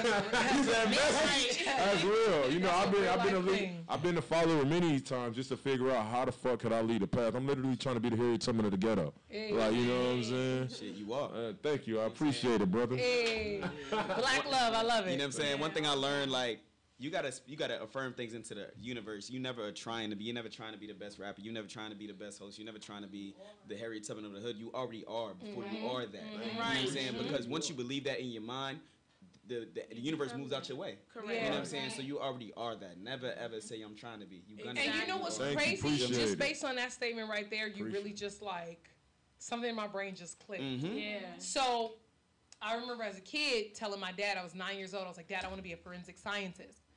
And he was like, you ain't gonna be no forensic scientist because you can't handle blood and you gonna walk into a crime scene and get your whole head blowed off. I was like, all right. A couple years later, I was like, Dad, I want to be an accountant because I love math. I was like, Dad, I want to be an accountant. He's like, you ain't gonna be no damn accountant. You can go on and do somebody money, gonna blow your whole head off. I was like, oh. So every job literally resulted in me getting my head blowed off. No, just that one specific crime would be committed against me. Nothing else. Just me getting my head blowed off. Just specifically. Blowed off, right? Everybody had the same intent in murdering. Like, they ain't had no knives. That's my fate. According to my dad, I'm getting my damn head blowed off. So, I think about the child that I was and how at 2 years old I could pick out a sample in the song and tell my dad where it came from. The first time I heard Biggie's Big Papa, and I said, Daddy, that's the Isley Brothers Between the Sheets. I was like 4 or something like that. You know what I mean? Music is who I have always been, but I kept trying to be. I want to be a forensic scientist. I want to be an accountant. I want to be this. That's great, but who are you?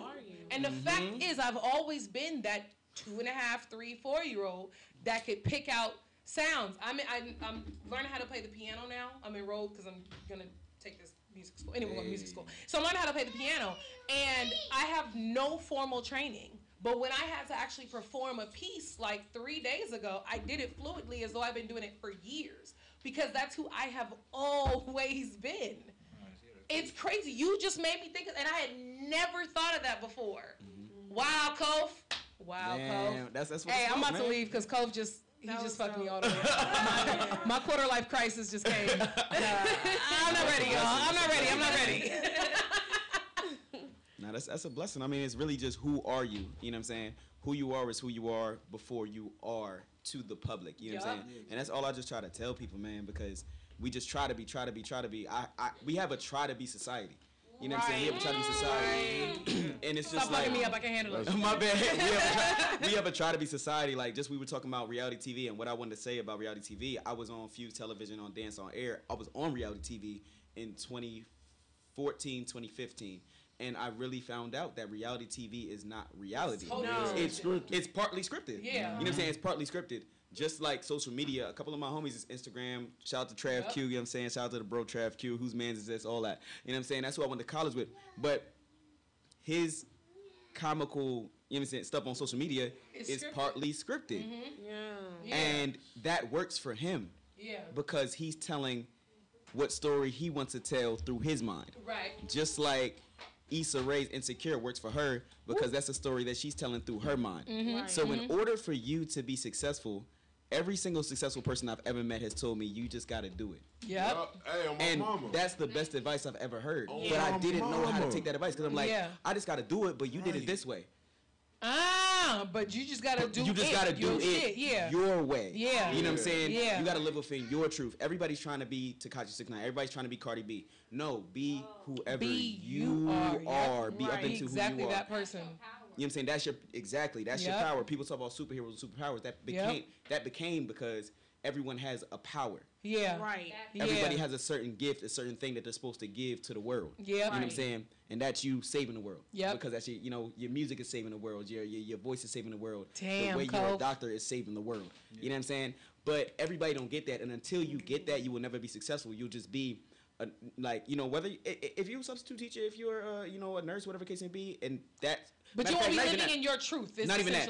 Not even that. You can be a lawyer and not be living in your truth. Right. And not be the best lawyer. Yep. Not even talking about jobs that people think are bad. You can be a lawyer and not living in your truth. Until you realize who you are, you will never be as happy. That's just the fact. You'll never be happy. Nothing. Once you're not happy, nothing matters. And you'll never be successful, truly successful, as successful as you should have been, right? Because you were trying to live somebody else's dream. Yep. I just read a post that say they pay you to forget about your dream. These hourly jobs, they pay you to forget about your dream. That's it. Real shit, Trisha. That is a real life thing. Like my mama, sacrifices. Like you got to step out on faith. Like I've been in that situation where I'm like, man, fuck this job. I'm about to just go do what I want to do. Exactly. You know what I'm saying? And then it's just like when you take a leap out on faith. Hey, real shit. It's like when you take a leap out on faith and believe in yourself. Yeah. Right. Like you can find yourself either making more money or as much money doing what you want to do. Yeah. Like, you know what I'm saying? Right. And all it does is take hard work, dedication, and discipline, and just doing it. Yes, exactly. You know what I'm saying? If you do it like that, man, you can't fail. You can't. But look, check this out right now. We're about to go on the next track by Maserati and Duty called Pouring Up. Gotta take a break, man. We having a great show right now, man. BTB. Yo, shout out to y'all, bro, man. Hey, also June 2nd, we throwing a yacht in the mansion party in Newport. June 2nd. So make sure y'all come out. It's DJ Show, Planet Radio. Damn, I wish I could get a pass out to that thing. I'm like, June 2nd, what can I make up? Shit, what can I say? I told you ringing bells because Nicki Minaj just dropped her new single today, right? Chun-Li and Barbie Teens? Yeah. Barbie Teens. So Drea says, let's be real, all you bitches want to look like me. Barbie is back. Hey, Nicki Minaj. So I commented and said, Drea, not really. Oh. Not really. Ooh. But she had a post recently where was like mimicking what Nicki did with the 3 women, I guess. Mm-hmm. So I guess I don't know why Drea. Yeah, she keeps saying like she want to collab with her. Maybe that's a publicity stunt. I don't know. But I just let her know, like, not really, because everybody don't want to look like Cardi B or Nicki Minaj. Now Nicki Minaj is back on, so here comes the Nicki Minaj train. So it's just like, not really. She never left, though.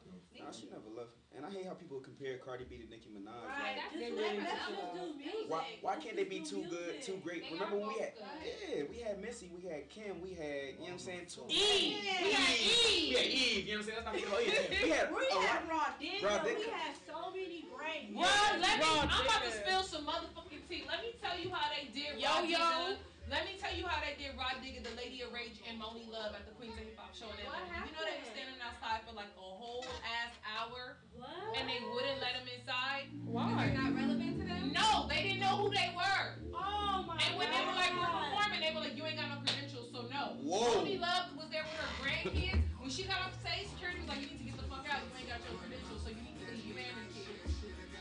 What you mean credentials? They almost didn't.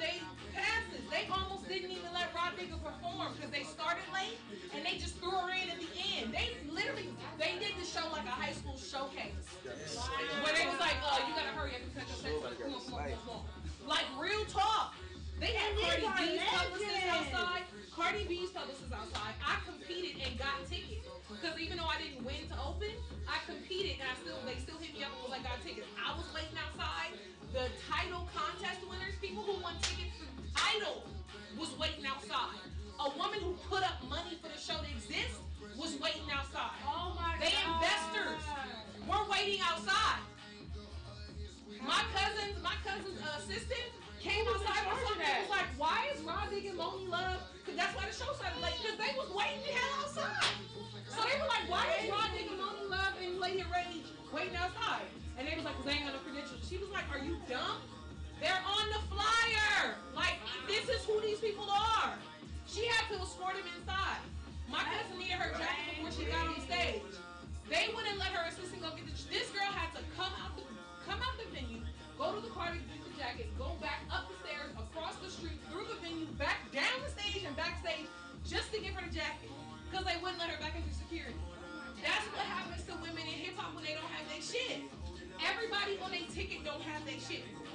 They don't have their own shit and they do us foul. Even when we're legends. That's why I'll be like, yeah, y'all do hate women. The Lady of Rage been in the game 30 years. And she got treated like everybody else. I was like, I'm not even tripping about not getting my ticket. I don't care. Y'all didn't have your shit together, so y'all didn't get my ticket. I'm tripping. The Lady of Rage, are you kidding me? Right. Moni Love, Raw Digger? Are you kidding me? They shouldn't do them like that. My first show, they threw it on there. Oh, yeah. It was like, at the last minute. They always do us like that. They doing us grimy. You got these promoters out here. Promoter comes to me, right? Because yes, I rap, but I gotta make my money. I know when you're on stage, just ain't always gonna make money like me. So I get to submit. The promoter's like, yeah, we gonna pay you for the people that you bring. I get it there. I brought people they didn't pay me. He asked me to come to another event. Probably like 2 weeks later, he was like, hey, can you come out to perform so. I said, how much you gonna pay me? I said, how much you gonna pay me? He talking about, no. I said, how much are you going to pay me to come out? What is your budget for artists to come out? He didn't respond. The event came and went. He gonna hit me up another week later. Hey, I just dropped a single. You mind posting? You mind throwing me on the ground? Are you fucking serious? How much are you paying? It's a promoter out here. I ain't even gonna speak ill. But it's a promoter out here who's doing artists. Her foul. I'm talking about, he's talking about the dance. I hope. He's talking about I'm like a live event. like that, bro. The dancers when they up there. And I'm like, but these are dancers. Oh, let's do it. Let's do it. I just started the club. I had a promoter who was saying, and that's the thing, this nigga was talking to me for years and years, right? I'm still Oh, they said the same dude. I don't know, but I know that for All-Star Weekend, for the Gucci Mane concert, I was supposed to get in, I was sitting at back for a long time. Oh, raw artist? Right, Will? Growing up, bro, my mom. And he kept asking, all your art, it's a hobby, They gonna make no money. I'm like, nigga, come on. Yeah. You put me on the floor. What do you mean? It's hard to let you know. I always feel like, $700 off his little bullshit. This good ass hobby. I don't be mad at the parents though because they don't get it, bro. Nah, they come from a different era. It's a different era. And they come from that era where you're supposed to go to college, get a job, and when that shit works. But they that's a whole nother bag of worms. So I found that. Yeah. I gotta go on over. Like, Moms, it's not the 70s. It's not the 80s no more. Like, we going back in the bartering. Yeah. We going back in the bartering, and that's what was happening. half of the big names that I fucking like, I just get a bunch of be like, yo, like, would you like to wear my brand? So it was free just started in February, right? I've been having this man for 4 years. It's hot in here. Yeah. Tattoo. No. Thank you. Well, what I'm gonna have y'all do for the next one, the next segment, y'all two can probably sit right there, me and Cole gonna be on this side, and we just gonna vibe out. Machine the skin. No.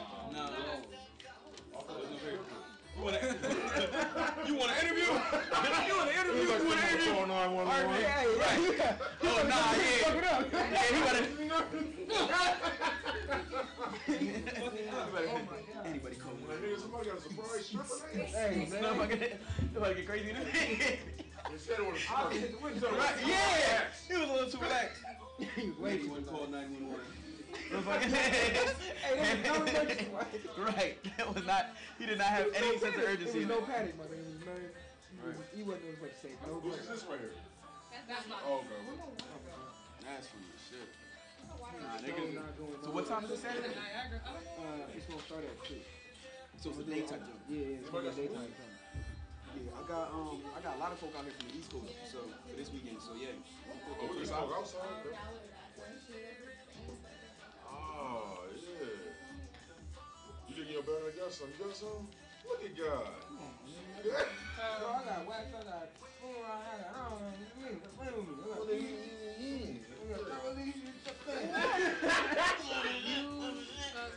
Where the wax can at? Oh, it's in the car. I gotta go to my real quick. I'm trapping out the bandos. I'm trapping out the van like K-Dot right now, man. That's cool. Mom's was like, this is Old Faithful, so she go get your Old Faithful. Got everything wrong. We get work. I got a meeting at 1:30. And I got class tonight. Really, for real. So tired. Oh, wait, don't play. Ain't my whole body. I don't give a mother. I'm going to the car. It's in the car. We got a rap order. Nah, we got, what's your name? We got like, I gotta see. It depends on how to we got like 15 to like, no, we got like, what, 15 more? Yeah, Like yeah. 15? I don't know what time. All right. Oh. Oh yeah, you gotta see the V at the end too. Huh? You gotta see my card. Oh yeah? The Right one here, you showed me the picture of? Yeah. Producing her freedom. We literally just came from like 30 minutes ago. I'm tired already. Not sleeping this weekend. And it'll be like, do you stay by me? Be honest. Things going on, right? Yo, show you the phone card on you? Oh, never mind. Oh, cool. No. Baby, I have Edwin's event tonight. Oh, God. I think it's 10. Okay. Okay. Hey, Sean. Did I say it right? That's Sean or Deshaun? Deshaun? I said it wrong twice. Alright, I said it right. I love you. Give me a picture. We out of here? Huh? We there? Oh yeah, we about to, well, me and those two about to get on right now. Okay. And my boy, what's the name? Appreciate you coming. Thank you so much for And hold on, having we want to get a me. picture too. Mauricia, she gotta take a picture. Or you can take a picture, right? Yeah. Let's get a picture of her real quick. So I like to post it.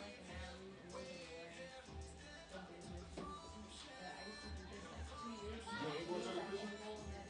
No, we didn't. Hey, your bag.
now and then.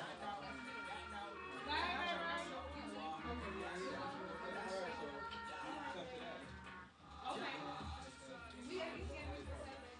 Yeah, for sure, for sure. That would be awesome. Something before you go, no, for yeah. I needed to hear this. Oh, thank I you. came late, but I came at the right time. Now you came when it got juicy. Yeah. It was just getting juicy. Thank you. They got a fight. Uh-oh. Did she like it? She was like playing with it. Like she drank like a little. Okay, get in your seat. Yes, yes, yes. She says no everything. I'm like, she can tell the bitch just that stage. But you know what? Yes, and I'll say yes. Oh yes. I think she don't know.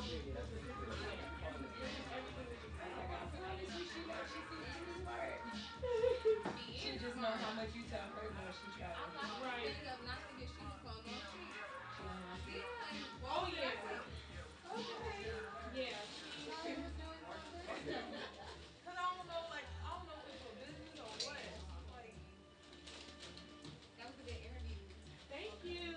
I have fun. That's why folks like to bring custom stuff that I do. The other one is like my Oh, the somehow? Her favorite is Visines. That's my favorite song. Yeah, that's her favorite. Are you gonna be a rapper? She loves music. They know All my I'm kids here. love music. Me and my kids wrote a song called Biscuit Girl. I mean, You hear it, right? Biscuit. Four. I'm done now. I'm really done. But yeah, me and my kids wrote a song called Biscuit. We gonna record it before I go. Yes. It's a cute song. It's so cute and it's so catchy. It's gonna be one of them songs. You know, like those. Maybe one of them songs that go viral on the internet. Oh yeah. Like. Yeah, it's gonna be one of them type of songs that just, you know. I think it's one with my son. Yeah. But that's cool because it's a good vibe that you guys have and you guys can relate on that level. And it's cool to teach them how to express themselves. Yeah, exactly. And be the voice for the people that can't speak for them. Exactly. And you don't know how much you're teaching them. Right. By a day or two before you're going off, you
you're gonna be like, I seen you then.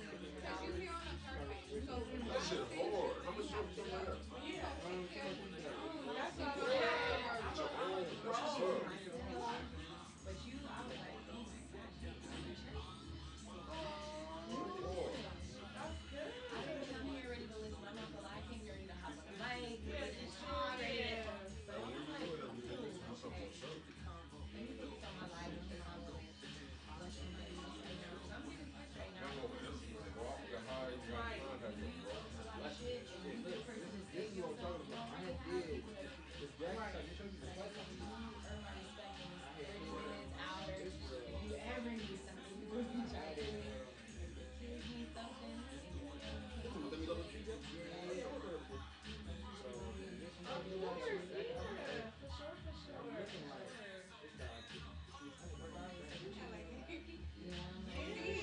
Yeah, I know. I can tell. We're going to a lot lately. Get it. You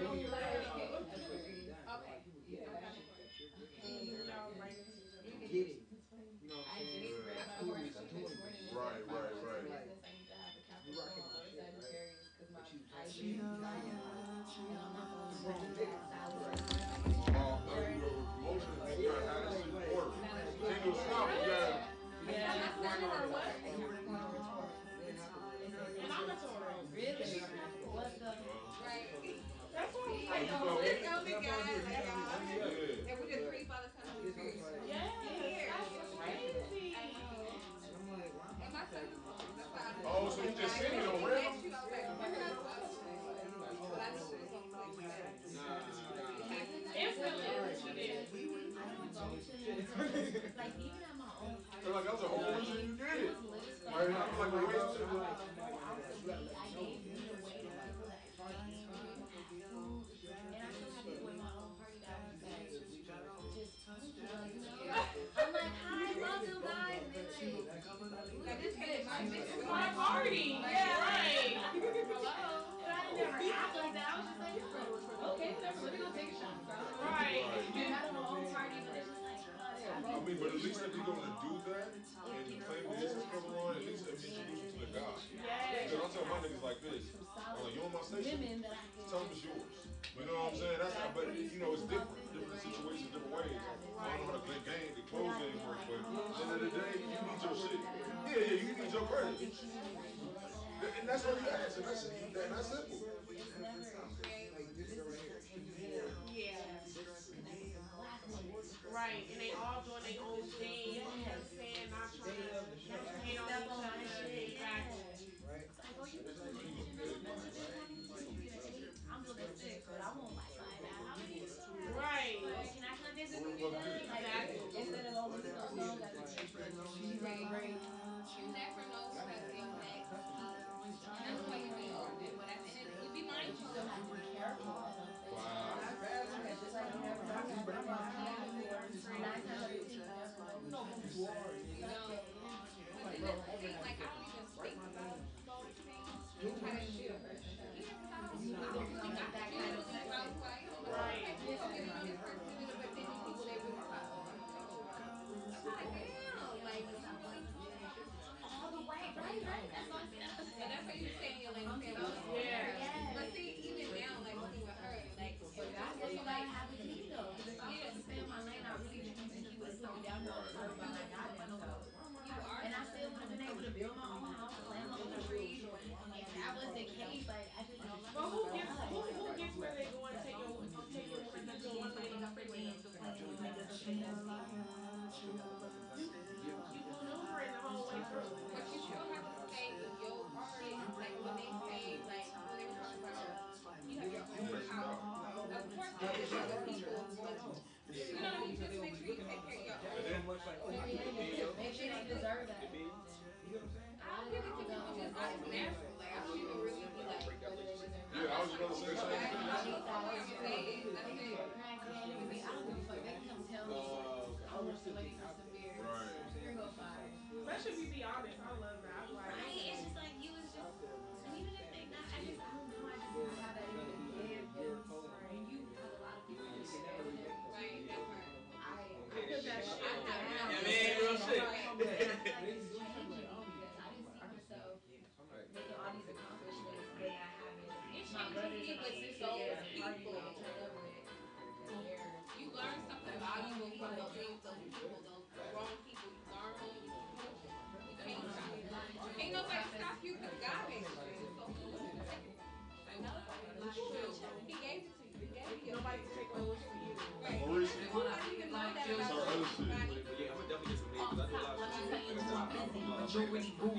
Who was this again? Oh yeah. That's I know I heard it performing. I'm like, yeah. And before that, with the Elite Presents, remember? He be on some weird shit. He be weird with his own movie. I'm like, damn.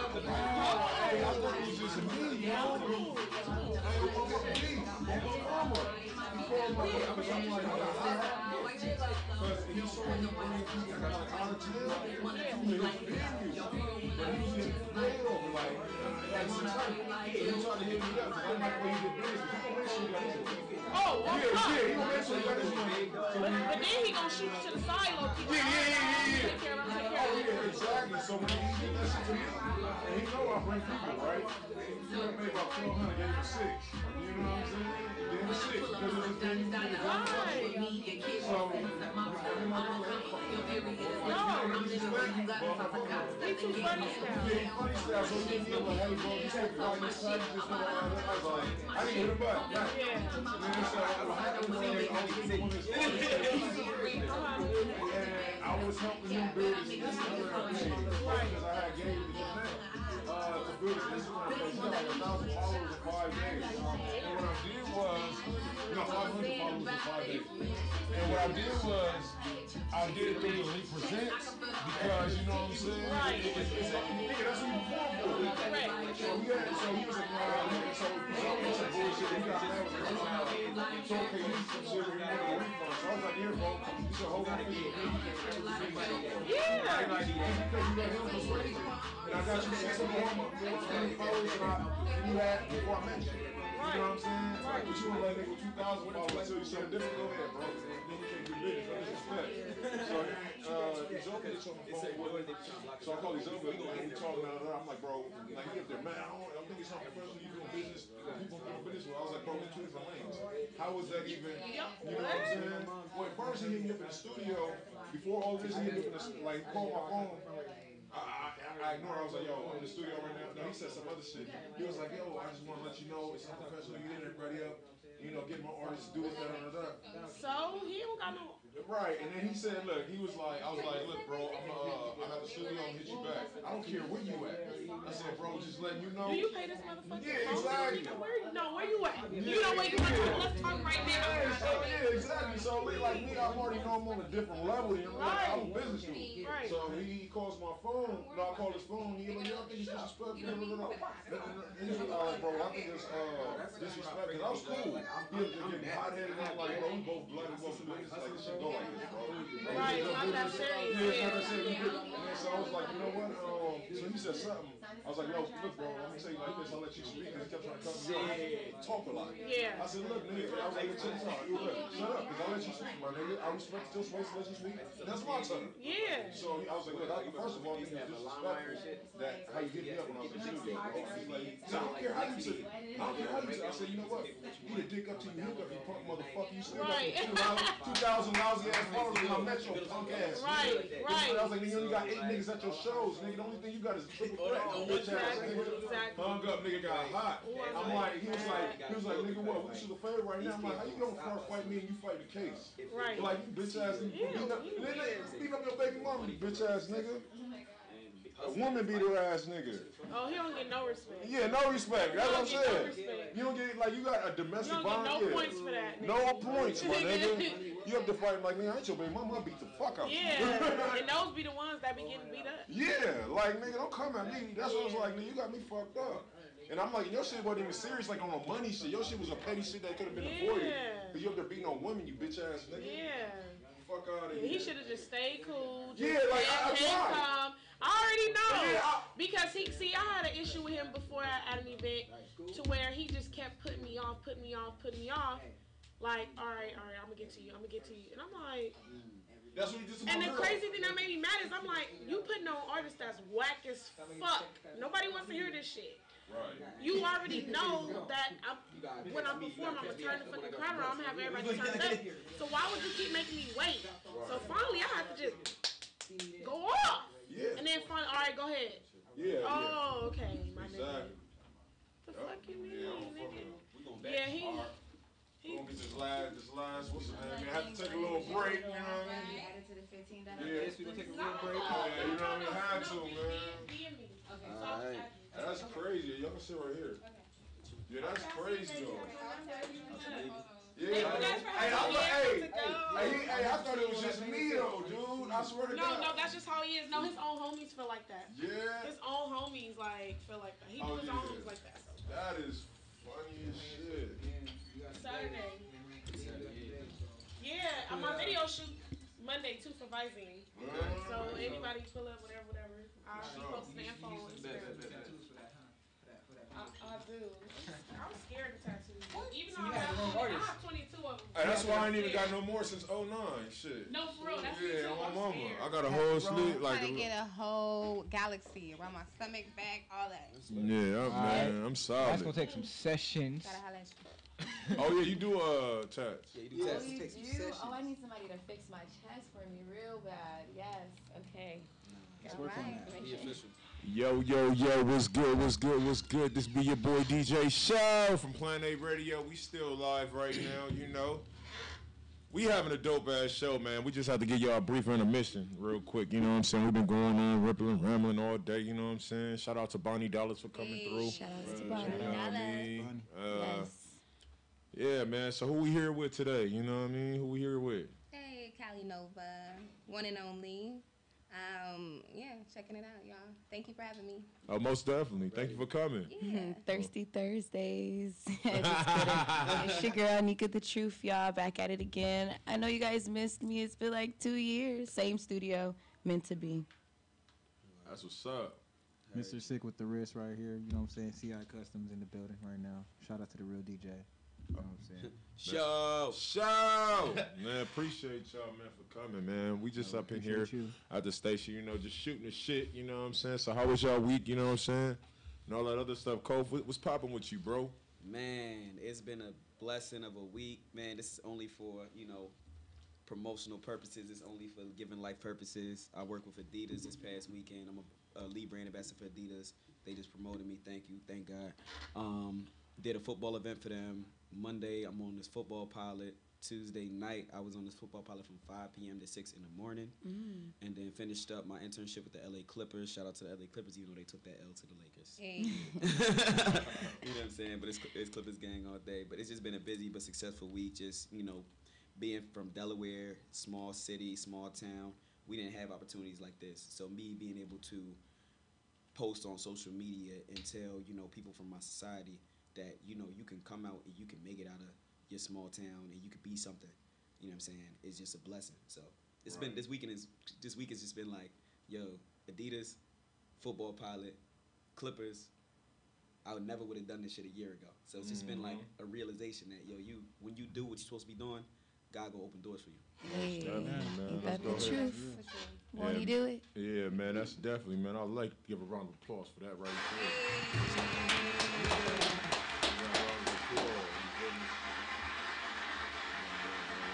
That's how you gotta do it, man. That's real shit, man. God's looking out for you, man. Just keep doing what you're doing, bro.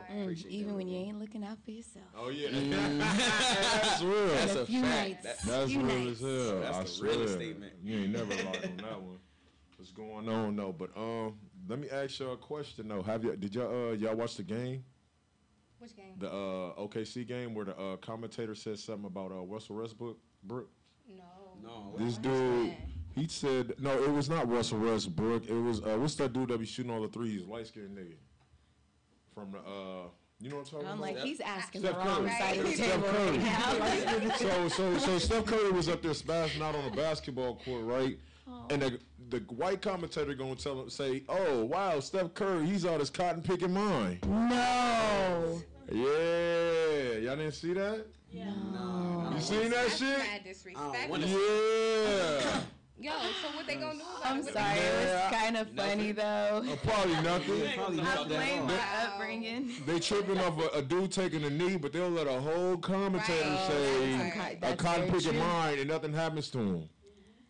It's that white privilege. What y'all think about that? I don't even like that term white privilege. It just irritates me because we are all one. But of course it's different because we do get treated differently. But it's just like I don't know. At the end of the day, it's sad. Like that our society, these grown-ups, the kids, you meet kids and they don't know what race is. They don't know none of that. But grown-ups, y'all grown. And you steady hating somebody because of a race. Like, what is that? Or you'll say ignorant things like that and you expect us to not do anything back. Like, what do we do about that? Like, how can we, like, what can we do?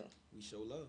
Yep. You gotta show love. Or don't pay it no attention. You either show love or just... You can't keep fighting the negative. What, until it happens to you? I mean, until it happens to us, or what? Shit, I mean, it's happened to me. You know what I'm saying? Multiple times. You know what I'm saying? It's case in point, back in Delaware, we was coming from... It was the case intro in point, to the we was story. in Delaware. We was coming from the skating rink. We was young boys with a case of V. Come from the skating rink, and it was late, but we was like, yo, let's go to Denny's real quick. We went in this Denny's. We walk in. The lady's like, yo, we're not serving y'all. What? White lady, we not serving y'all. Wow. Y'all was in here last night causing wreck, being disrespectful. Wow. Keep in mind, we have never been to this Denny's before. Wow. Like we all look the same or what? Then my homegirls start wilding me like, yo, chill, like, and then we go sit down. And then the manager comes and he's like, yeah, we have the right to not serve you all in this restaurant, and we're not going to serve you all because we feel like you all were the people on this camera. What? And we look nothing like the people on the camera. Disrespect. So, like, how did I respond to that? I just, cursed them out politely, and I just showed love and left. Because it's just like my man said over here, you can't fight hate with hate, because you fight hate with hate, it's only going to cause bloodshed, and it's going to kill. Yes, there's certain battles that you got to fight, because you got to, you have to. But at the end of the day, the only way that we are going to fix this world is by showing love for real. Because people can't, it's like a bully. If you respond to a bully and you keep saying like, oh, you're hurting me, you're doing this, that, and third, they're going to keep hurting you. They're going to keep attacking you. Yeah. But when you respond with love and maturity, they don't know how to, class, you know what I'm saying? When they go low, we go high. Shout out to Michelle. You know what I'm saying? But people don't know how to react to that shit. It wears them out. And then they just walk away. And they might learn what you just did there 30 years later, but shit. Your day's done. You good. You got a taste of like what our ancestors went through. It was worse than that, like colors and whites and being separated like that. But at the end of the day, like you said, you have to fight evil with good, and that's how you're gonna always win. It's not being a punk or anything like that. It's just like you're not even worth my response. You're not even worth me. Right. So I like that. That's real shit though. Protect your energy. Because what they say, you get more with sugar than what is it, or what? You get more flies with sugar than vinegar. Something like that. Yeah. Something like that. Some of them old folks be My using. grandma knows. Yeah. Call me grandma. Come tell me what it is. That's like a 62 and up like club right there to actually know what the hell they said. Call Granny. Like, hey, grandma, what was that thing you used to say back there? It was. With honey. Yeah. I think it's kind of crazy though, because I think at least now some white people do deserve to get a round of applause, because they're starting to acknowledge the fact that there is a such thing as white privilege. Like even as simple as about a week ago, I was at work and my coworker, I won't say her name, but very much so, white girl, and she walked across the street, did not use the crosswalk, and a cop literally went right past her, and when she came back inside, she's like, that's so crazy. I literally just jaywalked right across the across the street, and the cop didn't stop. And then she said, boy, that white privilege is no joke. And I mean, I laughed about it because it was a work environment, and I didn't want to, not respond in a not professional way. And the only way I knew how to respond at that point was to laugh, because it was genuinely funny to me. But it's just now the black people that do have the other race friends, now it's up to us to be the ones to plant that seed in their head. Now that they are aware that they have it, it's not funny, because if that was me, that was jaywalking, I possibly wouldn't have made it back to work, because I would have been on the hood of the car and just like all kind of stuff. Right. But I do think it's amazing, because there's one point in time, white people, they just, they swore this was not happening. And now they see. Yeah. Yeah, no, they do. I witnessed this black dude actually leaving the club down in Riverside, jaywalking straight to an Uber that was right across from the club. he literally is on his bike and he stops him. He's like, "What are you doing?" He's like, "I'm getting into my Uber." He's like, "No, you're not. You're gonna sit right here on the curb and you're gonna sit here. You just jaywalked. Wow. When you could have walked down the street and used a crosswalk." Yeah. And mind you, the crosswalk is at least like almost, it's not a block, but it's not an extra street, but it looks like a full block away. It's like he would have had to really go out of his way. Out of his way just to get the Uber, and it's already there. They're ready to go, and now he's getting a ticket and he's getting stopped. He's on the side of the curb. Just for not to play devil's advocate again either. It's not really the cops. It is their fault because at some point in time during their training, during their cop school or whatever, they should have questioned, well, why do we have to put them in a headlock if they're black again? Because they're stronger? Oh, okay, like at some point maybe, but ultimately it goes deeper than just like the white people. Like it goes way deeper than that. People, are really being conditioned to hate each other for everything because you're white, because you're black, because you're gay, because you're straight. Right, because you have money, because you don't have money, because you have kids, because you don't want to have kids. You get judged every day, and it just... Some cops do abuse their authority, though. So, a lot of things. That's true. I mean, it's easy to be a cop. It's not really hard to become a cop. That's what people seem to forget is that America is placing people on the streets who have no legal backgrounds to go enforce laws. Right. Damn. That's smart. Right. That's crazy as hell because it's like even when you do try to get their help, even as a black person, like they won't respond to your shit. I've had cops tell me to my face, I don't know what I'm supposed to do in this situation. Yeah. Like they try to hand you off. Yeah, like get this nigga out of my house. What do you mean? Like, yeah, they do some stupid shit. I don't know. And I just back to what you were saying for the motorcycle cop. Like I used to work at a police station, like doing maintenance. Cool. You know what I'm saying? So I've been hearing like worse to the worst. Like really, motherfuckers, like me, I'm just the normal dude. They try to get me to be. I'm like, hell no, I ain't about to be no cop. You know what I'm saying? I smoke too much weed to be a cop. Right. Like, you know what I'm saying? Y'all catch me at the weed spot. You know what I'm saying? Trying to get an eighth. You know what I'm saying? Everybody get on when they bust in. There be a raid or something. Everybody get on the motherfucking ground. You know, it's inhaling and shit. But with the motorcycle cop, they tell you they don't have quotas, but the motherfuckers got quotas. Dog. Let me tell you the reason why. Cause I asked the cop personally. I was like, yo, y'all got quotas? He's like, no, man, we don't have quotas. And I was like, okay, so why do y'all got to give a ticket everywhere? Like, every time. He was like, because he was like, if we don't have at least 1 or 2 tickets or not more, it don't look like we's doing our job. That's a quota. I said, that, my fucking point, my point of fucking exactly. I was like, that's a quota, my nigga. You can be playing with. Right, I'm like that, bro. I'm like, that's a quota, bro. Like, you have to do this, or they gonna look at you stupid. Right. So he's like, because the quota's illegal. I'm like, y'all just call it something else, bro. And secondly, I just seen something that was chilling on World Star Hip Hop, right? They said a California chief or whatever, he's like a watch commander, but anyway, he's somebody big in the police force. He said it's better to kill somebody than cripple them. He said because if we cripple them, we got to pay for them the rest of their life. If we kill them, we give them 2 or 3 million, and you know their families shutting the fuck up. No regard for life. None. Yeah. What do you mean? That makes no sense. Right.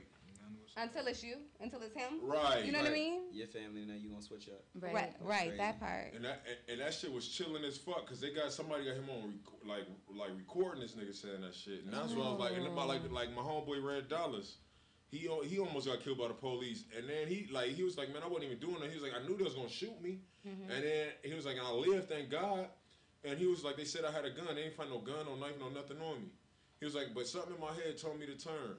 And then when after that had happened, I had seen that video I'm telling you about like a few days ago, and it all made sense. Mm-hmm. I was like, damn, we know they're trying to kill him, but they just confirmed it they do try at a meeting. Like, you know what I'm saying? It's better to kill somebody than cripple them.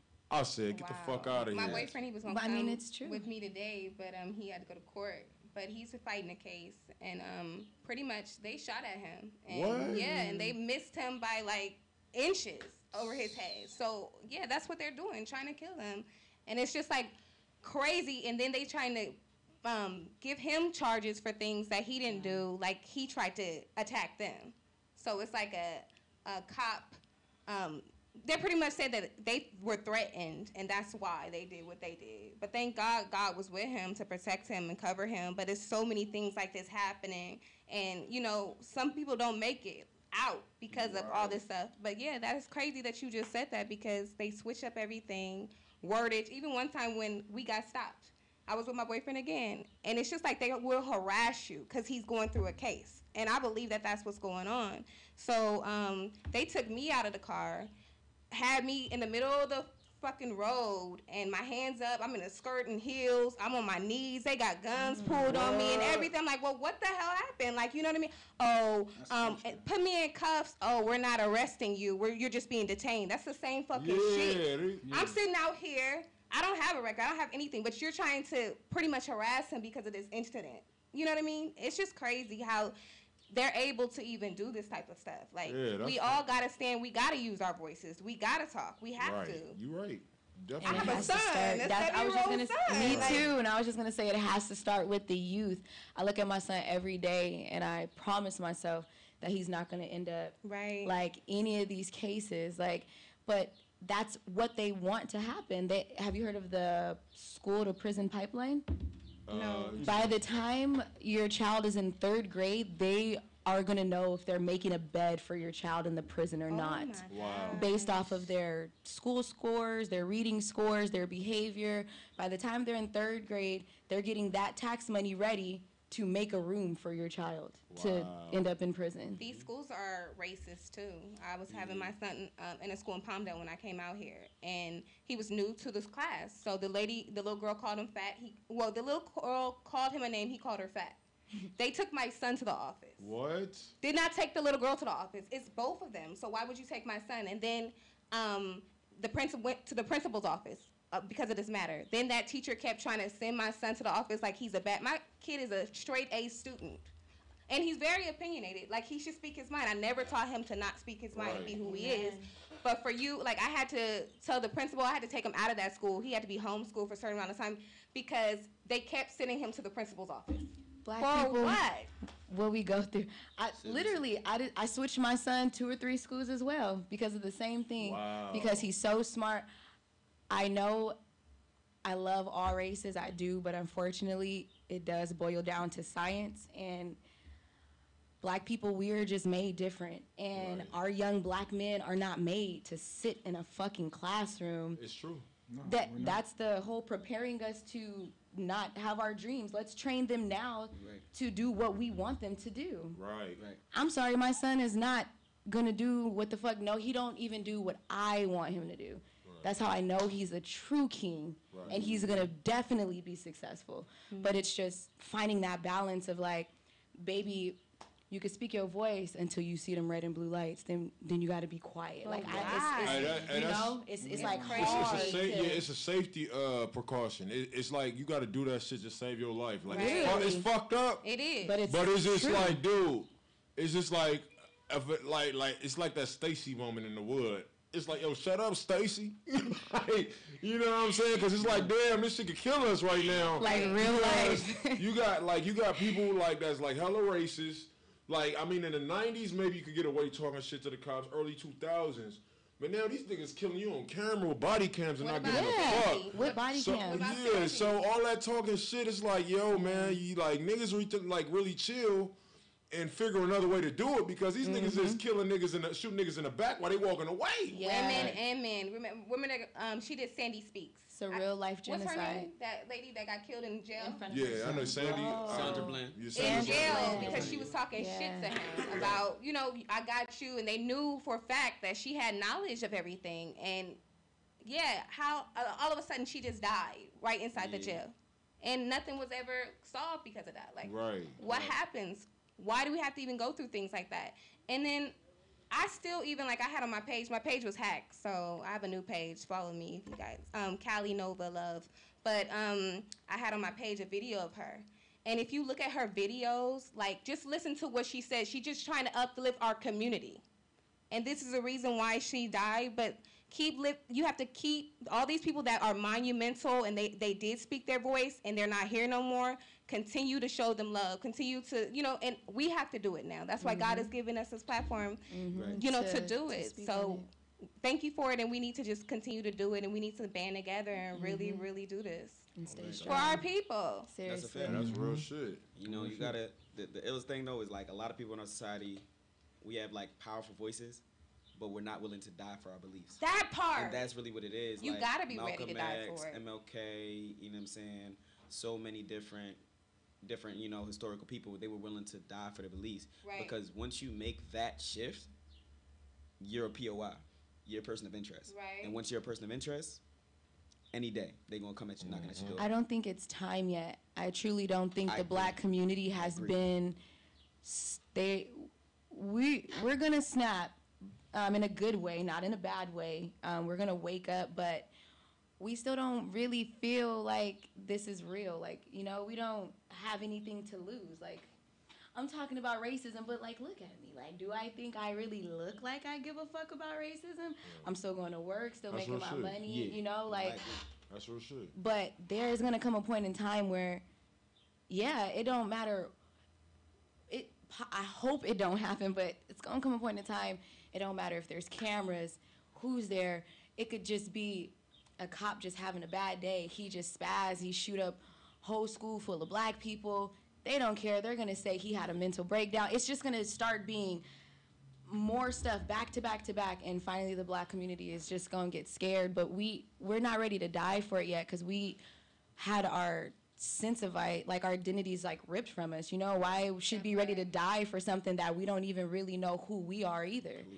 You could be from Haiti, you could be from Barbados, I could be from Nigeria, like we from all over. But we fighting for one cause of all black people. It's like, it's gonna take a lot for us to stand together. Yeah. Man. A long, It starts with us. Yeah. Right, the time is now. These people are setting up organizations to Every day. Yeah. All type of stuff. They have everything set up right now to take us out. Yeah. They're taking us out Left and right. Yeah. These purge movies, the purge is gonna be real. They're using us against ourselves. We throwing in the Beyoncés and the Bryson Tillers, and that's we're usually I using think our our people own are selves starting to against wake it. up though now. A lot of them are starting to be more conscious about what's going on. But it's just like like he was saying, you have to be ready to die for this. Yeah. And even with me speaking, like with my family, they're not really supportive of it, because they're like, oh, you talk a lot, don't say that, you could die, you could do this. And I was in New York, and I was with kind of like a movement. It was Black Rolling Stones, and it was different because it was more so empowering our people. And you get messed with a lot because it's more so to them like what is this, another Black Panther thing coming on? But whatever. At the end of the day, no, I'm not afraid to die for it. There's been days when I've been out, because we grind on 125th. Shout out to A-Thug and everybody in New York right now. Grind on 125th, and pretty much people are just coming to you with these, police coming to you, bothering you, trying to scare you to not do it, trying to scare you to not be who you are. But this is who you're supposed to be. And my family called me a revolutionary because, at the end of the day, I know God gave me this voice, and I know I have to use it. Yes. And that's what I'm here to do. Amen. Yes. And that's what they scared us. And that's what they scared They us. are really scared. If we wake up and come together and say, you know what, fuck all this hate. Right. If we come together, That they part. will be so scared because we will be overpowering so much. Literally. Right. Take Africa back. And that's what they're scared of. So that's why they use all this crap Literally. to distract us with the drugs and the Preach. fashion, the money. They even use our own words. Why are we the minorities, but we're literally not the minority? Right. More Haven't been black for a people long than time. Strip any them other from race. their heritage so they don't know who they are. Exactly. And how we are It's called kings and the queens. Yes. Exactly. A lot of us don't know that. And And it sucks because a lot of the white people don't know that they came from us. It's like, sit down, you black too, somewhere in there. Hey, Kof, I got a question, bro. What's up? Remember we had that what's the name, right? That's crazy. All right. Remember we had the discussion last week, right? When you was talking about how black people were the first people person of slaves. It made me come to this question, bro. You said that the people that was on the boats were basically the peasants, right? That were so. To relieve them of their debts, correct? Yeah. So I'm Ghanaian and South African. So I deal direct, my father's from Ghana, mother's from South Africa, and my grandparents on both sides dealt with the apartheid, and then I have a heritage of way back that dealt with the slave trade, whatever the case may be. So I got a pretty big knowledge of that. But what I was telling him, just to make a long story short, because it's a long ass explanation, the first off, we're not slaves. We were never slaves, and you know what I'm saying. Just because we got in the slave shit doesn't mean we're slaves. The white man didn't trick us. He did. You think so? I think we made a deal with him. No, we did. Take some of my niggas, give me some money. So here's what happened. So the Africans that were taken on the boat are indentured servants. At the time, these people are people that committed crimes. They were stealing. They couldn't pay their dues, their taxes, or whatever the case may be. So they were indentured servants that were pushed to work for the chiefs. They had to work for the chiefs in order to pay off the dues. They had to work for the chiefs in order to, you know, them to be forgiven of the crime that they committed. But they were able to go home to their families. Like, it's like their job was like being an indentured servant to not government, because it wasn't the government, you know what I'm saying, to the chief and to his parliament, whatever the case may be. The Europeans saw gold, because there's a lot of gold and oil and everything like that. They saw gold, oil, as they always do, and they saw opportunity. They came to Africa and they pushed being Christian. They did the two most powerful things. I was talking to my friend about this the other day. They did the two most powerful things in order to take over anyone's mind. They pushed fear on them. That part. And then they showed love. Wow. Because fear makes you vulnerable. And then you give them the resolution. And then you give them a resolution. And once that's so scary. And that's the two most powerful things. So they did that. They came in and then they said, okay, you have an issue. You have so many indentured servants and you need more money, whatever the case may be, to fund your society. So we're going to give you money and we're going to take these indentured servants and we're going to have them pay off their dues with us over here. With us over here in Europe. They didn't even tell them they were going to the States. In Europe. And then by the time they found out what was happening to them as far as the kings, it was already done. Right. So there was bloodshed, there was craziness, and then they got on the boats and they left. So yes, they did trick us. They finessed us. They finessed us and they stole it. But they technically didn't steal us because they gave the money. With the gold, you know, so whatever the rations were, they paid for us. Okay. But it wasn't. But it was like supposed to be like a lease. A lease, like they're gonna pay off the thing, they're gonna be able to come back and they're gonna be good. Damn. So it wasn't like that. So it was just they really finessed us. So they have been finessing us for the past how many years, and whatever higher powers have been making some type of plot. So the only way for us to correct ourselves and do better is, yes, be willing to die for your beliefs. But me saying that is not saying go up in black fist in the air in front of a cop and say, nigga, shoot me. Don't be stupid because we need you. Right. Don't be stupid. We need you. That's we need everybody here in order for it to work. But I hope that's why Beyonce and Jay-Z haven't done anything yet with all that money. Because they're waiting. Listen. Well, Jay-Z is doing something with the jails, right? Yeah. Getting people out. So they are doing stuff. A lot of people are doing stuff, but I respect it more when you're doing that shit and you don't gotta. There's nothing wrong with publicizing it. There's nothing wrong with publicizing that. That's a whole nother topic for another day. Because you got to celebrate yourself and you got to celebrate what you're doing so other people can understand that that's what they're supposed to be doing too.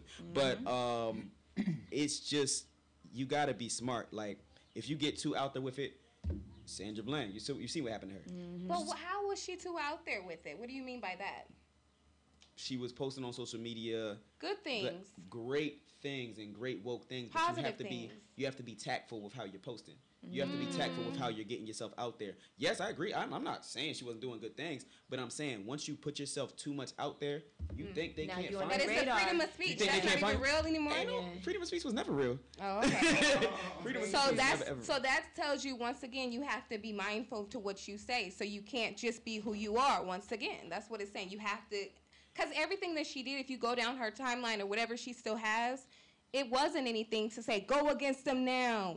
Get them. It wasn't anything like that. She was just like kings and queens and giving us these messages that we need. So how is that too out there? They don't want you to be you. That because they don't want us to wake up and realize that we were really kings and queens and they snatched us up from that. But you still have to be you. Yeah, you can. But just, you can be, but basically I take it from him as be careful with how you approach it. Yeah. Because, you know, that's all, That's true. Martin was waking his whole That's like, imagine, a whole bunch of kings and queens realize that their slaves got them captured. It's about to fucking go down. Right. You're like, wait, I'm what? I'm who? And you're who? Nigga, okay. I do get that, but just how you said, Cardi B is not watered down. So at the end of the day, if that is her purpose, then she was going to be taken out like that. You can't be afraid, like, oh, I'm not going to say this because they might kill me. No, you still have to do your purpose, and that's however it is. But you get. Yeah. Cardi B over Nicki Minaj any day. I love Nicki. I second that. But Nicki I'm is not, my girl, yo. Go side. Nicki Minaj came into the game, she disrespected everybody that was here before her. Well, they said that she didn't show homage, but her dressing like Lil' Kim, that's not homage. No. I mean, she showed her. She was dissing Foxy Brown, called her a watered down, washed up. I don't want to do nothing with none of these old ass bitches. Like, how can you even be like that? That's a part of the wife, I guess. Right. So many collaborations together. Last guy, TLC, like, come on, you can't do that. Yeah. And then you want people to respect you when you don't even respect yourself. That's true. It's kind of like what me, you, and Bonnie was talking about earlier. And I really don't listen to her like that because I'm more of a lyrical person. You know what I'm saying? So, I wish Lauryn Hill would come back. I'm right here. She is right here. Music, Kanye, please wake up. Please. Oh no, he working on this album right now. We gotta flash the light in front of Kanye eyes.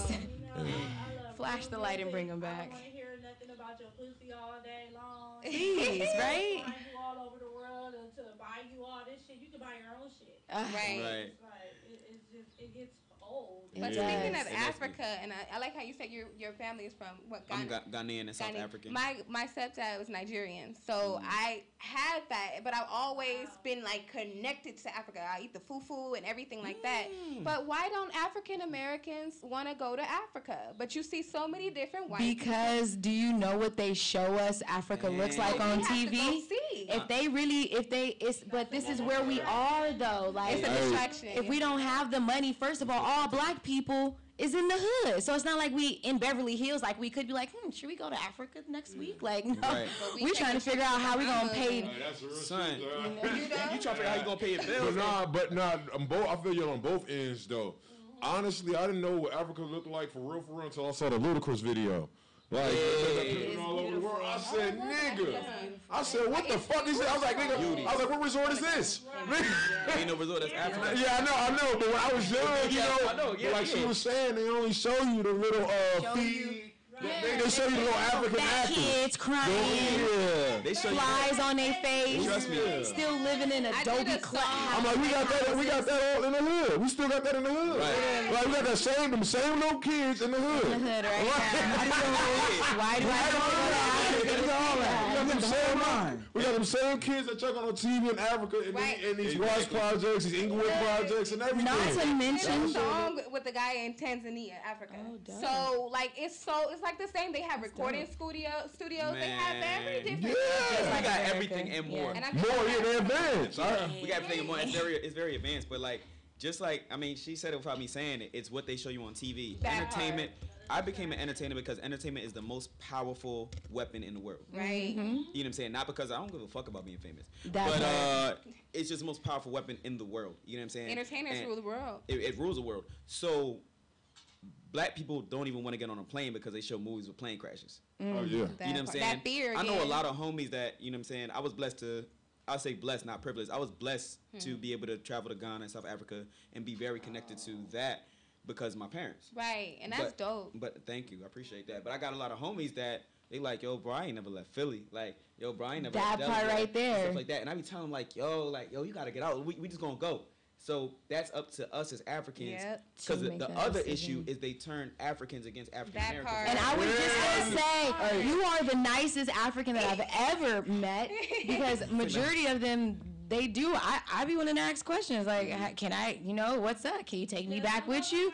But they'll turn their nose down and you got it easy and you don't take advantage of your opportunities. And I be like, bruh, I know I grew up in America, but you still don't know what my life was for me to get right here at this point. Yeah. It was hard still. They don't know nothing about you. But my struggle was different. Exactly. Americanized, though. That's a lot of fact. black people. That goes on both sides. I'm sorry. I'll say that goes on my bad. I didn't even No, go ahead. But that goes on both sides. Like, Africans look at African Americans with their nose down, and African Americans, I was called an African booty scratcher, all this bullshit. But we say these negative connotations to each other, and it's just in the simplest thing. If we continue to hate each other, we're never going to be successful. If Africans and African Americans could work together, we'll take over the world.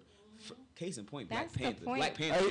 Hey, and you know what? And that's funny that you said that because that was my whole. It brought me back to my question when I asked you about the what was the things between the slaves and the owners or whatever? Was it? That's what I was like. Was it vicious? Because I was thinking too. Is that a reason? But now that's why I didn't even ask that question because it was like at first before I heard what you said, I was like, is it like because Black Panther that too. I'm just brainstorming all of this together, so you understand what I'm talking about. Yeah. but I was thinking like after you told me that story, I was like, well, maybe the people that stayed in Africa was rich, and maybe the slaves were poor, so they had gave them away, and then it kind of create that friction in the future where like now the Africans that's in LA and all over the world is like basically was like the offsprings of the poor Africans. Versus the people that's still in Africa, like that. I mean, that's just what I thought about before. You know, that's what I loved about Black Panther is I understood what's his name, Michael B. Jordan's character. Yeah, me too. I understood Killmonger so much because when I go back to Africa, they look at me with their nose down because they're like, oh, he's Americanized. Wow. Just me. So I understood Killmonger. I was like, yo, I understand exactly why. How you feel? Exactly how he feels. But on the opposite side, it's like, damn, I had like $1,000 because you just like. He brought it all to the forefront, yeah. Real quick. But okay, so African Americans. We're tell me if I'm separated. wrong. Y'all feel like we're separated. Do y'all feel like Africans left y'all, like they just sold y'all away? No, I think some Black people, the African Americans, they don't even want to be called African American because they think that they're not African. So I mean, it's weird. Like at the end of the day, I feel like I'm accepted because I guess when I go to Africa, it may be different. But I was raised. My stepdad was Nigerian. Yeah. So as for me, like my experience with other Africans have been good because I guess because of that. But at the end of the day, like you say, when you go back home, maybe they want to come to the States, and that could be what it is. So it may be not like, oh, well, and then with that, we just have to be able to brand together some type of thing. And I've been talking to the guy in Tanzania, shout out to Tanzania, Africa right now, but trying to brand something together where we can get people to the other side and get the other people from there here. Right. So that we can, I think that we're moving, it's a lot of people talking about this topic, so we're moving towards some type of resolution with it. And I feel like it's just about like understanding each other and understanding that every experience with one person is not. It's not the majority. It's not the majority. Right. Because if you have a bad experience with an African, then you just gonna say. Matter of fact, you have a bad experience with somebody from Philly, you gonna feel like shit. Everybody from Philly an asshole. But then you just said I'm the nicest African you ever met. Yeah. You can't. I'm sorry. You can't judge everybody the same. Oh, okay. Like people look at people with tats on their face and be like, oh yeah. But they be the smartest people you ever met. Mm. If we can just take a step back and actually. We have to be more self-aware. Be more self-aware. Because when that came out, now when you repeat it back to me, it's like, ooh, I'm not that kind of person to judge. But that was a very subconscious statement that came out. And it was the truth, but it was just like subconscious, like that white girl, she said that, but she probably felt the same way. She probably didn't really think of realize that she was saying something off the wall. But this self-awareness, like you said, then after maybe they joke about it. They do a lot, you know? And I know I am the only Black person in the office, and I dealt with a lot first coming to this company, but you strong. I just want to be that person. If I have to be the token Black girl, I'm gonna be the token Black girl, but I'm gonna be the annoying token Black girl that's gonna always remind you to be self-aware that now you have a Black friend, so now you need to be nice to Black people. I'm the one that's changing your opinion of all the Black people that you've ever dealt with before, so next time when you see another one, remember Nika from The Office. She ain't never, okay, all Black people are not. Like, I'm trying one different race at a time. But I thought you were gonna say something. It's hard because even myself, to take it to another level of like Africans versus African Americans, I'm American, and my whole life growing up, I didn't even feel accepted by my own African Americans just because of the way I speak, I was a square. Like, where did you grow up? Or you can't be from California, like, or you can't be black because you're not the body type that they want. Like, we just, ourselves as a community, we're just, like, really split. Yeah. But like you said, for me, I guess my opinion was biased. It doesn't matter what I've gone through with my black people. Like, I still love my black people. I still hold on, and I'm just like, it's okay, because one day, like, we all gonna wake up, we all gonna get it. It's okay. Right. I think just, Right, me too, I really do. We're making progress. Because it would be a beautiful thing. But it's just years. Acknowledging it. We're making it's thousands progress. of years that have been, like, programmed into us. I know. Girl, they come here from Mexico with no social, driving around in Beamers and getting taxes back. They do. Yeah. They do. They'll bring the whole generation. That's real. That is very true. The whole generation. Black people, you turn 18, if you don't have a job, you got to get out and make your own. When I was 18, they were like, you gotta go. You time to go. I'm in. I'm out here. Where do I go? What am I do? What was the difference from the day to yesterday, Mom? Right. Sheesh. Thank God was in they talk about God. choices that you make. Huh? Right. And then they talk about you when you make the choices that you Yeah, make. right. For real. Like, I'm a photographer and I'm just behind the scenes, but I'm being called a fake celebrity, bitch. I'm getting called all kinds of stuff. But it's like, I'm just taking photos. I'm not asking. Right, just because your going ain't matching with mine, you know what I'm saying? Niggas mad. Right. Hey, but you know what? They said if you ain't hate, if nobody ain't hating, you ain't doing it right. If niggas gonna hate on me, I'm like, dude, I ain't even. Right. They just see like just little shit. Oh man, you think you? I'm like, nigga, look, I ain't got time for a fight. Shit. Right. Somebody told me if your account ain't hacked, you ain't popping. So they said that the other day. So they make up all these little things or whatever the case may be. But don't hack my account. No, I don't. My account was hacked recently, so that's why I brought that up. I brought that up and watch the circle of people that you have. You have to watch the people that are in your circle. Making that kind of stuff up. What? You know what I'm saying? Like, we gotta come out of that. Right. You gotta watch the judging and right. the opinions and quit thinking everybody hating on you because don't nobody want your life. Right. Right. But people do they really really just be having. I second you on that. I do feel sometimes that they really just want to snatch my soul out of my body and put it in their own. But at the end of the day, you never know what they're going through. Right. Mama could have just died. Anything could have just found out they had cancer. It's just life. But I'm not making excuses for people. They know what they doing. You grown. Yeah. Nah, people be hating. There you go. Let's call They be hating. Straight up. People be hating. But for you, like as anybody, you just like what I was saying all that shit just to say like, let's try not to judge each other. Yeah. I've had some of my best Start with us. It starts with us. I've had some of my best conversations speaking to homeless people. Yeah. And learning their story. That is and I'm so just like, true. wow, like Right. I can't judge you like at all. Like I ain't gonna And share one her day story. we could It's be in a crazy. situation, and the next day we could be in another Exactly. situation. Exactly. It only takes one mistake. Yeah, everything can change. Everything can change the day. So like you just really can't judge people. And that's where it starts with our people. Like we can't be worried about kill Whitey and all this that third because that's not the that's not the issue. Like kill Whitey. Where's that from again? But that was off the breaks, right? The breaks. I think so. Kill Whitey. Because and the white boy came to the backyard. How the hell you gonna have a Kill Whitey party without me? With Paul Maloney. With Paul Maloney. The white boy off the Wayans Brothers. I don't know how y'all be. I'm an actor and I don't be remembering movies. Bro. And shit, but no, I like came out of Black Panther calling white people colonizers. I was like, you fucking colonizer. open the door for me, colonizer. Since you want to open everything else. But yeah, we gotta first love each other. Yes. Well, first love ourselves. Yeah. First love yourself, yeah. Yeah. First love yourself, love each other, and we gotta continue to generate economically so that we can have a force that cannot be reckoned with. You know what I'm saying? Exactly. And that's really what it is.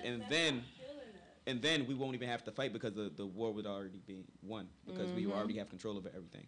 You know what I'm saying? Somebody, hopefully the government don't hear that. But yeah, it's like really we just gotta love ourselves, love each other, and build our brands with each other. Educate each other. Yeah. Let's get some stocks going on. Let's get each other out the hood. Right. That's it. Build each other, not bring each other down. Exactly. Because they want us to always do this.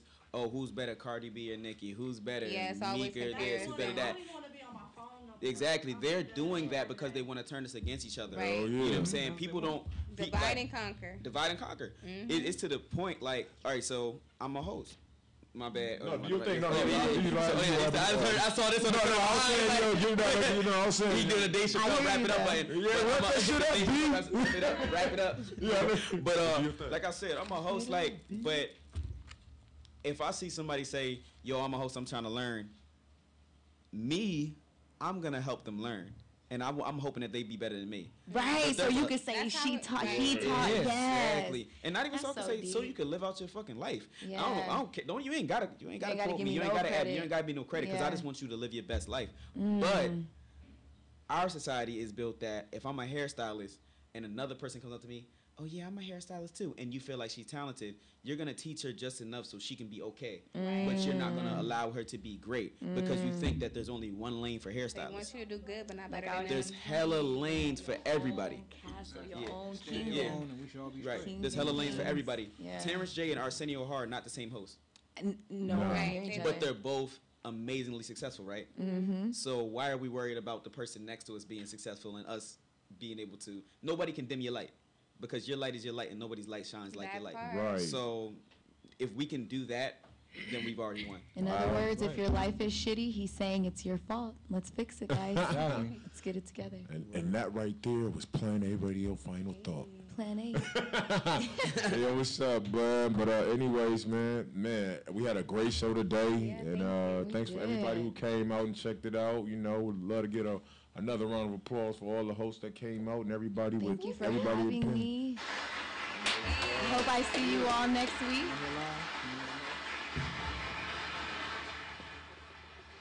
All right, yeah, we definitely appreciate y'all. But anyways, we're about to go ahead and get up out of here right now. But anyways, introduce yourselves, you know what I'm saying? Tell them where to find y'all. Okay, I'm Callie Nova, the one and only. You can find me at Callie Nova Love. That's Callie Nova with a K. Love. KaliNova LOVE. Find me on there. I'm an artist. I rap, I sing, I do poetry. I do a little modeling. And I'm happy to be here. Thank you guys for having me. God bless y'all. Most definitely. What's up, Plan A Radio? It's your girl, Nika the Truth. You can follow me on Instagram at They Want Me to Fall. 2 is going to be the number 2. You can follow me on Snapchat, HoneyMa27. Hit me up for all business inquiries relating to my artist, Extendo Nest. Shout out to Extendo Gang. We in the building, y'all. Oh, we doing the order. My bad. Once again, Royalty in the Flesh, Finesse at its best. I am King Kof. You can follow me on any social media at I am King Kof. IAMKING Kof, because we all royal. One and only Mr. Sick with the wrist right here. You know what I'm saying? Follow me on CI Customs. That's CI period Customs with a K, ended with a Z. And then my other page, you can follow me on Contagious Inc. It's Contagious spelled the regular way, INKK. You know what I'm saying? Somebody else trying to get my name, they think they hot. Can't give you my Instagram. I think it's kind of too explicit for that name right there. But I mean, if you do want it, I mean, you know, hit me up on there for business only too. You know what I'm saying? I do post on there occasionally, but it's Told Her Get Naked. It's spelled out that way, but you know, you ain't gotta follow me on that one. Nah, but hit me up for all custom art. You know what I'm saying? I'm just young, black, and out here trying to get it. You know what I'm saying? So I want to give beautiful art to, you know what I'm saying? If you out there, yo, let me know. I'm on Adams. Come see me. For sure. What's good? This be your boy DJ Show. Thank y'all for tuning in with Plan A Radio. Make sure y'all follow us on Plan A Radio on Instagram, Twitter, and follow me. Smoking with Dro Boys. I just said it for myself and they all go. But yeah, make sure y'all follow us on Twitter and Instagram at Plan A Radio, and follow me, my personal page at The Real DJ Show on Twitter and Instagram as well. We are the #1 radio station for indie artists, so if you need radio plays, Instagram promotion, Instagram management, or you want your song in rotation or whatever, you know what I'm saying? Make sure you submit your music to planaradiostation.com. It's DJ Show! All right, we out. I was going to shout out. Oh, go ahead. You know what I'm saying? Oh, yeah. You need my videos. Bad. Oh, hell yeah, my bad. You need all that. Hey, hold on.